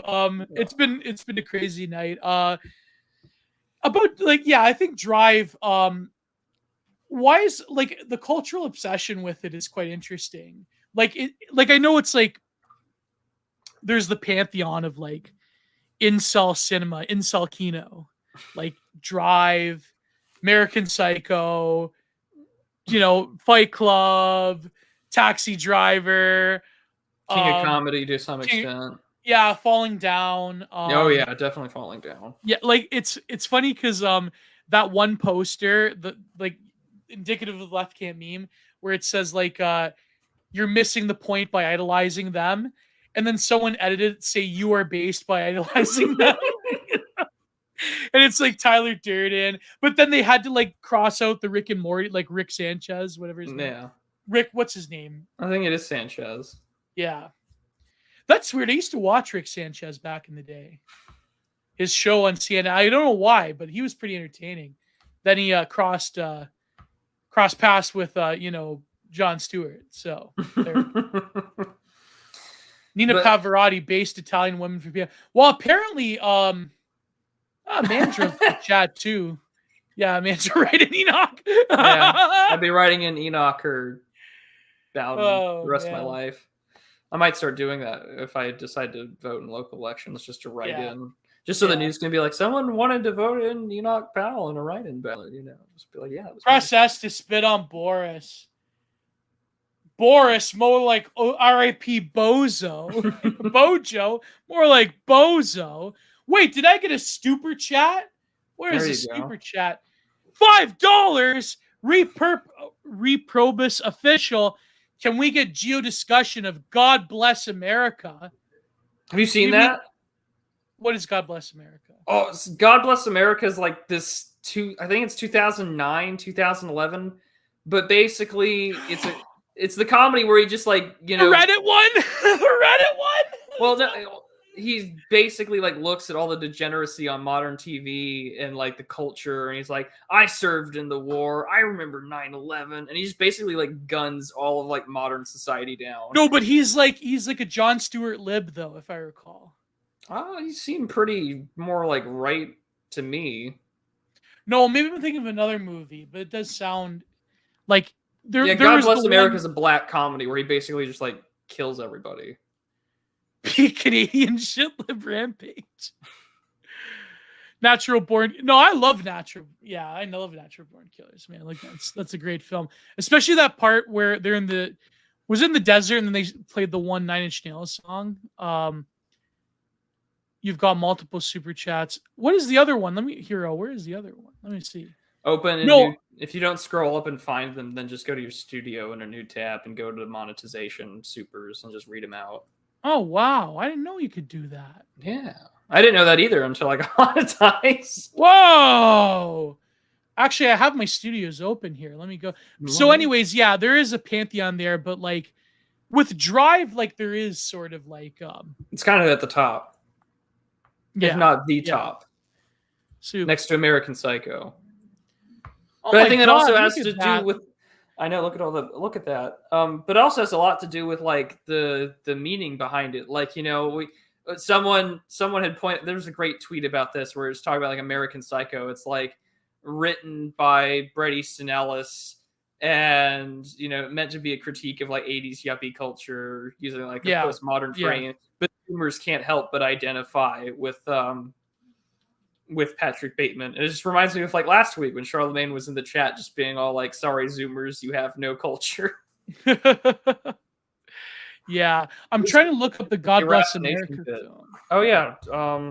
This is the one. 2000. Yeah, that's the one. So this guy, he's like, in my estimation, he's like a Bernie bro, or like, because I know he talks about like conservative talk radio, and like he is like critiques like Bernie bros. No, he is a Bernie bro. He's like a Jon Stewart liberal that becomes disenfranchised with modern America and like how ignorant and stupid it is and like all that. Like that's my reading of it. Maybe I don't know, Prude. Maybe I'm just reading something. It's been a long time since I saw it, but I mean, it was a like I remember the ending so much because like at the beginning, like he sees this like sort of like mentally disabled person like get kicked off of like some America's Got Talent show or American Idol ripoff, and then like they bring him back and because he had threatened to kill himself, and all of a sudden You know, he's like, oh, I only said those things so I could get back on TV. And like him and the female character that he brings along literally just like gun everybody down. Like they just, Yeah, it's like the boomer lib with rage. yeah, That's like what I read into it. Joel Murray and who Yeah. else? I'm trying to remember who. But yeah, oh, the show's called American Superstars. But yeah, We all know what show that's spoofing. Yeah. yeah, obviously. American But Idol. like Yeah. they go off of like just sort of, but I always felt like it was, what's the word I'm looking, I always kind of felt like there was that weird sort of like old style, you know, patriotism to it, because I think there's a one part in the movie where like they go to watch a documentary on like the My Lai massacre or whatever, again sort of that Yeah. weird, there's a shit lib overtone to this because this is clearly like shitting all in the country, but like, you know, they're teenagers that are sort of giggling at it and whatever, and he just like guns them down in the theater, just like, you know, Joker style. It's just like, It's sort of like the old school, like, it's like an again, old kind of like school the left, you know, Yeah. old left critique. I don't Yeah. think it's a new left, like the Jon Stewart type, because like the character that Murray plays is like, you know, I think it's implied that he served in Nam or something, and it's just like, Yeah. well, Yeah. screw this. But- That would be a fun film to talk about, though. Yeah, but it does have like the old school, like I would say, like kind of like the hick lib, right? Like it's Yeah, what happened to America that had manners and had politeness and we helped each other. And then of course Trump was like like Trump really, I noticed he broke the brains of hick libs more than anyone else, because the chuds that the hick libs like live around, like the actual like chud, like, you know, chud Morlock reactionaries, they love Trump. So therefore Yeah. the hick lib hates Trump even more, because Trump animated all the people that he thought the hick lib thinks should be on his side about politeness and manners, and Trump doesn't care, and Trump is a bore, and Trump, he's boorish, and he was a womanizer, and he's insults people, and he like that thing, like they thought that he was making fun of the journalist with some disability, where he's like, I don't know. Remember Yeah, we did yeah. the thing? Yeah, like that, like the hick lib like went apoplectic and started fed posting on Facebook groups about Trump, about Orange Man. But anyways, do we have any final thoughts about Drive, or do you think that we've We've gone all over the place. Yeah. I would say this. Final thoughts about Drive are the same I've said with the others, is that Ryan Gosling movies and all the sort of like incel Kino, I can't relate to it, not an incel, but like all about it to me just is, again, these different archetypical facets of men of the West and the ashes, especially young men who are disaffected, disembodied, deracinated from anything that is traditional. And so they find themselves loving fatalistic, nihilistic anti-heroes that typically end in their own deaths. And that speaks a lot, I think, of the men of the West today. I mean, I will say this, though. If we're going to watch God Bless America, the one movie that I want to like put side by side, 1983, The Survivors, Walter Matthau, Robin Williams. And it's basically Robin Williams gets like held up at gunpoint with Walter Matthau. They both just lost their jobs. And Robin Williams' response is that, fuck this, I need to become like a Chad. And so he signs up for like an apocalypse survivor course and how to kill people and take over. Film. It's a funny movie. Yeah, and it throws me off because the movie opens up with Every Man a King from the Huey Long song. So it's those two are worth watching together if we continue this movie arc that we're doing. Yeah, I mean, well, next week is going to be, I think, if we get Catherine on, depending on the time of the movie arc, but with two films in particular. But then, of course, I was discussing if we wanted to do the Teen Apocalypse trilogy. By Gregor Connie, and like that. So some of those movies are very unfriendly to our audiences, but we'll see how we can do that. We'll see how it goes. It'll be fun. It'll be fun. And I only have to watch Nowhere again, because I watched Doom Generation. I watched the first one, totally effed up, but like anyways. That'll be a good time. Just look up the Teen Apocalypse series from the mid-90s and you'll understand. You'll understand what we mean. It was part of the New Line Cinema doing like the quote unquote new LGBT or new queer cinema thing. So can we say queer? I think we can. I guess because it's an academic term, right? So. Still has old meaning, right? Yeah, yeah. I mean, I'm for YouTube. I mean, I don't really care about. I mean, just for well, we've said some. I don't know. Hopefully, this one gets monetized. If not, we'll see. Always appeal. Always appeal. Yeah, yeah, yeah. So we have a bunch of super chats. I can't believe this. Wow, first time I've ever had super chats in my life. I feel like a real YouTuber now. So we have from Kron Kicks a super sticker for $5 of a little guy holding a diamond. Thank you very much. We already had the repurposed official. Another from we have a Bolado 393 for $1 USD, which I think is almost $2 Canadian now. Cool with the anti-Semitic remarks. And another one for $1 by Bolero. Compare and contrast American history. Well, we've already done that, sort of, like American History X. Like, I mean, we didn't talk about... It didn't do its homework like The Believer did. Yeah, exactly. But it did do its homework with Fazula. What's her face? She's pretty. She still looks pretty good for her age, but we should do like The Craft. It came up last week. The Craft is unironically one of my favorite films of all time. So yeah, we kind of did. So then we have Felix again. Wait, did we ever do Felix? Yeah, we did Felix. Okay. Is literally me away for those cut off from empathy to parasocial, the life experience. Is sending super chats a literal me moment. Yeah. Literal me. But we love you for it. But thank you very much. Exactly. Then finally, for $10 US, good friend, Hero Alchemy. Can't believe this. Amazing. Geo, when is descent into Weebery? I expect a full dissertation when you reach the conclusion that Yuri Camp is in fact the most based anime, and Pipkin Pippa is the most based VTuber. Do it, you wop. Wait, I thought you liked Millie Parfait. I thought that was your favorite VTuber hero. What happened to Millie Parfait? Not this Pippa woman. I mean, is she a woman or is she something else? I don't know. I have to see. I think I've seen this VTuber before. Yeah. Female English VTuber. Wow. I have to. Is there a face docs of her? I wonder, because sometimes a lot of VTubers are not exactly, up to snuff.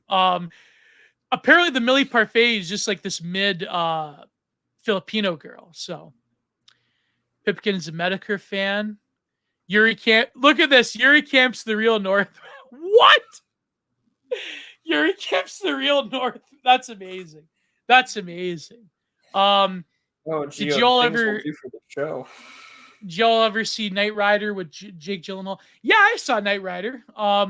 That's another like Nightcrawler. You mean? Isn't it Nightcrawler? Yeah. Yeah, that movie's insane. He plays a psychopath so well. Not even correct. He plays a sociopath so well. Yeah. Oh my! Just like I'm gonna like film Riz Ahmed dying for good footage. But his face in that movie is just like, he plays the roles. So I'm like, this is one of those bad guy wins movies where I'm like, you're fucking crazy, but like this movie's so good. Yeah. And shout out to Vile, by the way, for inventing the concept Sigma Prowler because of that movie. So yeah, I'm not exactly clear what a Sigma Prowler is, but like, I guess that's the closest we'll get. Yeah, we'll get. So but Bolero again for $1.99. Am I touching grass or did you review The Notebook? No, I mean, I've never seen The Notebook. I haven't. Oh, that's the VTuber that rips on Ethan Ralph? Yeah, I've seen that VTuber before, Hero. Yeah, I've seen her. But no, have you watched The Notebook, Prude? No, I haven't. I think I watched bits and pieces like a long time ago. Like when it came out, I might have like seen it if like my mother had it on or something. But like, I've never seen it in full. Maybe I should and see if there's anything I can take out of it. I mean, I'm writing up a rightist take on The Caretaker, for God's sakes. Maybe I can find something out of this. Yeah. I wonder though, it is like the archetypal chick flick though. Like it is the Oh yeah, isn't yeah. it literally a Nicholas Sparks book that it's based off of? Yeah. Yeah. Like that classic middle America white mom that wants like, oh, Yeah, like my aunt is the embodiment of that. Where like come Christmas time, you bet your ass the Hallmark Channel is on 24/7. same with my mother. Like, yeah, Christmas, Hallmark Christmas, man. Oh my, I had tweets about it, about like, but then it's funny because like, I remember I got this one reply. I think it was from Hero that said, "Do you want your mom watching Hallmark movies? Do you want her watching like other like degeneracy?" I'm like, yeah, you have a point there. I kind of find like Hallmark Christmas movies to be incredibly based because 99% of the time the movie ends with like city girl boss Sheryl Sandberg, lean in woman, returns to small town America and falls in love with Chad to find the meaning of Christmas. Yeah. And gets married and presumably lives a trad life out in the middle of nowhere. And dumps the urbanite boyfriend for the rural Giga Chad. Yeah, and it's mainly like it's just mainly an homogenous casting. I'm like, yeah, we can work with this. Yeah, I mean they have like well, they've got tokens. Diversity. Yeah. They do have less primary colors, but that was a line in Oz from Vern Schillinger where he's like, "You ever notice something in this cell block B? Lack of primary colors." Like, fuck. Vern Schillinger. No, The Notebook. It's like, I don't know. Like, I mean, certain chick flicks are all right. I mean, like, I just hate rom-coms. It's got to be serious romance. Can't be rom-com. That's never happened. Like rom-coms are just I don't like them. I think they're stupid. I think who are they for? Like they're for women, obviously. But like, I mean, does a woman watch Ghosts of Girlfriends Past with Matt McConaughey and just think, how to lose the guy in 10 days or whatever? Well, that might be, but yeah. Failure to Launch. The Wedding Planner. 50 First Dates. 27 Dresses. Yeah. 27 Dresses was that was back when Heidi, what was her name? Heidi something? She she hasn't returned yet. Well, because apparently she's like a giant bitch to work with. Yeah. What's her name? Heidi Klum. Heidi Klum. Yeah. Because like Hallmark, the things we talk about for 3.5 hours. Yeah, I know. Because Hallmark, they have their own, like, what's her name? She was actually in Mean Girls. What's her name? Couldn't tell you. Oh, I forget. She's the fetch girl. Oh, okay. But like she's in every Hallmark, like that's not a bad career to have. Yeah. From like Mean Girls to Hallmark. From Mean Girls to Hallmark, and then like it's just a steady paycheck, like just turning out on the same set. Yeah. Heidi Klum. You shouldn't get involved with anything with single mothers. I mean, that depends on the single. No, I mean, yeah, you're right. Like, I know people were flipping out. All like these irony leftoids were attacking Nightmare Vision over that. I loved that green text. Yeah, that green text. I told him, I was like, man, the green text is sort of like the mental reflection of an Anon's projection of like. Because it used to be like the QT, pi, with a 3.14 GF, and now it's just like, oh, suck it up, man. You're gonna get some sloppy seconds. Look at Hero. Depends on the single mother. Oh, that's caring brutal. For widows is way different than. Widows are based. Single mothers are not so much because. No, but then you got to compete with a dead guy, though. When you think about it. I don't know. I mean, she'll get over it. She'll get over it. No. Yeah, go after a military wife whose husband got domed in Iraq. Her husband got domed by a Pashtun warrior. And she listens to Five Finger Death Punch. That's my type of woman right there. She's got the tribal tattoos, Smokes Marlboros. It's a shame we can't smuggle you out of Canada, Gio. I know. I know. You know what's crazy is that like it's not even Justin anymore. It's creepy Brandon that doesn't want to let me in. Yeah, it is creepy, Brandon. Yeah. What was I gonna say? You know that movie Never Been Kissed? I don't know why I keep thinking about this for years now. I felt like tweeting that movie Never Been Kissed, but instead it's like Never Been Cucked. That could be. You remember like when cuck was like such a big word back like in 2006? Now it's so Yeah, useless. it's useless. Yeah, but like, it used to be every second you'd hear that. You'd like go down the timeline. Yeah. Yeah, I should delete a bunch of those tweets. They're cringe. You should do though a never been kissed thread, because apparently the friends thread I did well. So I mean, go for it. That thread said was legendary. That was amazing. That was great. Like, but like Ross Geller simping ain't easy. Yeah. No, but the way you said like people don't remember the titles, remember like that episode with the gimmick. Yeah. It's like but every episode of Friends was the one with, so yeah. The best was the one starring Default and Curtis Yarvin. the one with the blog. Yeah, the one with the blog. Yeah, the one with like white nationalism. It's like guest starring Jared Taylor. And like, what was the Stain Haynes one? Because I could imagine like the one with the convention.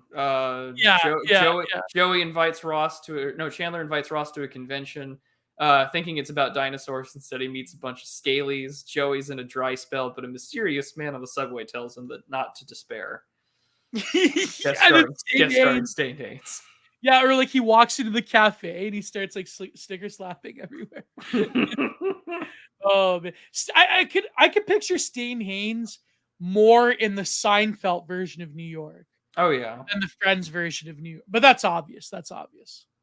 Yeah, or the Melrose Place. One of them is a much more realistic interpretation of New York. Yeah.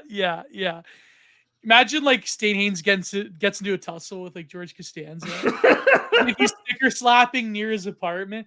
He's like, "Hey, I live here now." He's like, he's in his ECW jersey now. And when ECW was still on the air in the local access, it's like Heatwave 95, where like Bubba Dudley almost caused a riot by like calling the fans F slurs. There you go. You can do the Seinfeld reboot as written by right-wing Twitter. Jerry and George go to an ECW show and Stain Haynes is there. That's when like a riot's caused because Bubba Dudley starts calling the fans F slurs. This actually happened in Heatwave 95, by the way. Newman gets Stain Haynes to attack Jerry. Somehow. But then he screws up. Him and Minoxus just screw it all up.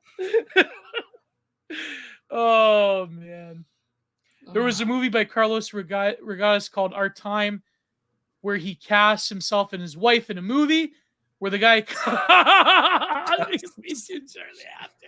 oh my god, on this amazing episode of the Writer's Thinly Veiled Fetish. Yeah. Do you remember back in the day when the alt-right was obsessed with that Belle and the Bulldogs show? Do you remember that? I don't. The YTV show?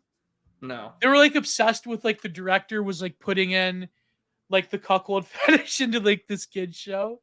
Like I remember it was everywhere on 4chan. It was like this conspiracy thing. But American Populist for $2 to my favorite Canadian and Texan. Thank you very much. Thanks, man. Your birthday wasn't not too long ago, so happy birthday. Yeah. Military wives were smashed while their husbands alive and deployed. Oh, did you run into any military wives, Prude? No. I kind of, having grown up around that, I knew to avoid that with a fucking. But I mean, it's the men that are just as bad, where they'll like, they'll be like, "Come on, I got TRICARE, and if I get out of the barracks, I got my charger." But Yeah. Nora's dating women starts painting miniatures. I only watched singles because Alice in Chains was in it. Carlos Regadas was one of Korean's favorite filmmakers. Oh, that makes yeah. It's funny. I saw this meme where someone asked Carmine Korean if they could watch Gummo, and he like puts a mega upload link to him. sends him on Facebook, compared to like these young adult literature writers who like want to get rid of the archive.com because like they don't make like 2 extra cents, right? Yeah. Like Chuck Wendig, Oh God, I hate that guy. Anyways, oh my God, it's 11. Holy crap, in my time. Yeah. But it's what's the time? I'm an hour behind you. It's 10, Oh, it's 10. Yeah. 10:13. Yeah. It's weird how it's only an hour behind. It's kind That's of the weird. time zones for you. Because like Texas is like, I have to like cross all of America to get to Texas. Pretty like, I have to like shoot right down, right? Or no, like from New York. Well, how long does it get to Texas, New York? I couldn't tell you. I've never made that drive. Oh, yeah. I can tell you, for instance, to get to like El Paso to Dallas, depending on traffic, is like 10 to 12 hours. Whoa! That's all within one state. It takes like 17 to 15 hours to drive from like El Paso to like Texarkana to get to the edge of the state. Are you near Louisiana or no? No. That's like that's the other side of Texas. Well, that's like Shreveport. more like lower southern East Texas type deal. Yeah. Yeah. Man, but you've been in NOLA, or you've been No, I have not been to NOLA. Oh wow, crazy. I plan on visiting a few friends there soon, though. So yeah. I've never been anywhere else. To tell the truth, I've never been to Montreal. I should go one day, but anyways. Oh boy, what a stream! We finally did it, all three. All three movies, and God knows so much. God more. knows what else, and winging a prayer if this gets monetized. But you'll be surprised what does. Oh man. Anyways, thank you. I think tomorrow I have an interview with do you know Forrest on Twitter? He's become a good thread man. I don't. He wrote that American Sun article about his dealings with the university. Oh, okay. I'll need to follow his Twitter then. Yeah. So I think I'm recording with him. Yeah. What do you got this Sunday? You're George Cannon again? Or? Yeah, I'm doing a 3-part series on him, but this time we're talking about like his Cold War policy, the long telegram, all of that. So it's going to be like a very long, informative episode. It won't be like the first part was like his early life education, his beginning in the Foreign Service, but now it's like what he's really famous for. So it'll be a long presentation. And then I've got a fishing video coming out soon on the concept of political archaeology. And interesting. But of course, I had my wonderful stream with Morgoth this week that you should be watching. So if you want to know a little bit about why men fish, there you go. Yeah. It's also a symbol of fertility thing. That's why women hate it when you post the fishing with the dating sites. Yeah. They hate it. Yeah. They're like, if I see a fish in your profile picture, I'm swiping left, and it's just like, whatever. Yeah. I'm out here being a man. And with that, good night. God bless. Thank you all for the super chats. I love you guys. This has been amazing. I'm getting more comfortable with grifting. So go to final announcements. Tomorrow, hopefully, Patreon exclusive, I'm releasing the first chapter of my review of Psychopolitics by Byung-Chul Han. First chapter, the first one has enough meat in it. And then the shorter ones, I'll do like a bunch of them. So this week's installment, it's the first chapter. It's called the Limits of Freedom, the Crisis of Freedom. The Crisis of Freedom, Psychopolitics. And of course, Saturday is the final part 2 of the God-Pilled Twitter space featuring Ariel Pink. That's coming up hopefully on Saturday. I still have to edit it of all the naughty no words. I'm trying to get better with that. I'm being paranoid, but like it's better than to be safe and sorry. Yeah. Sure.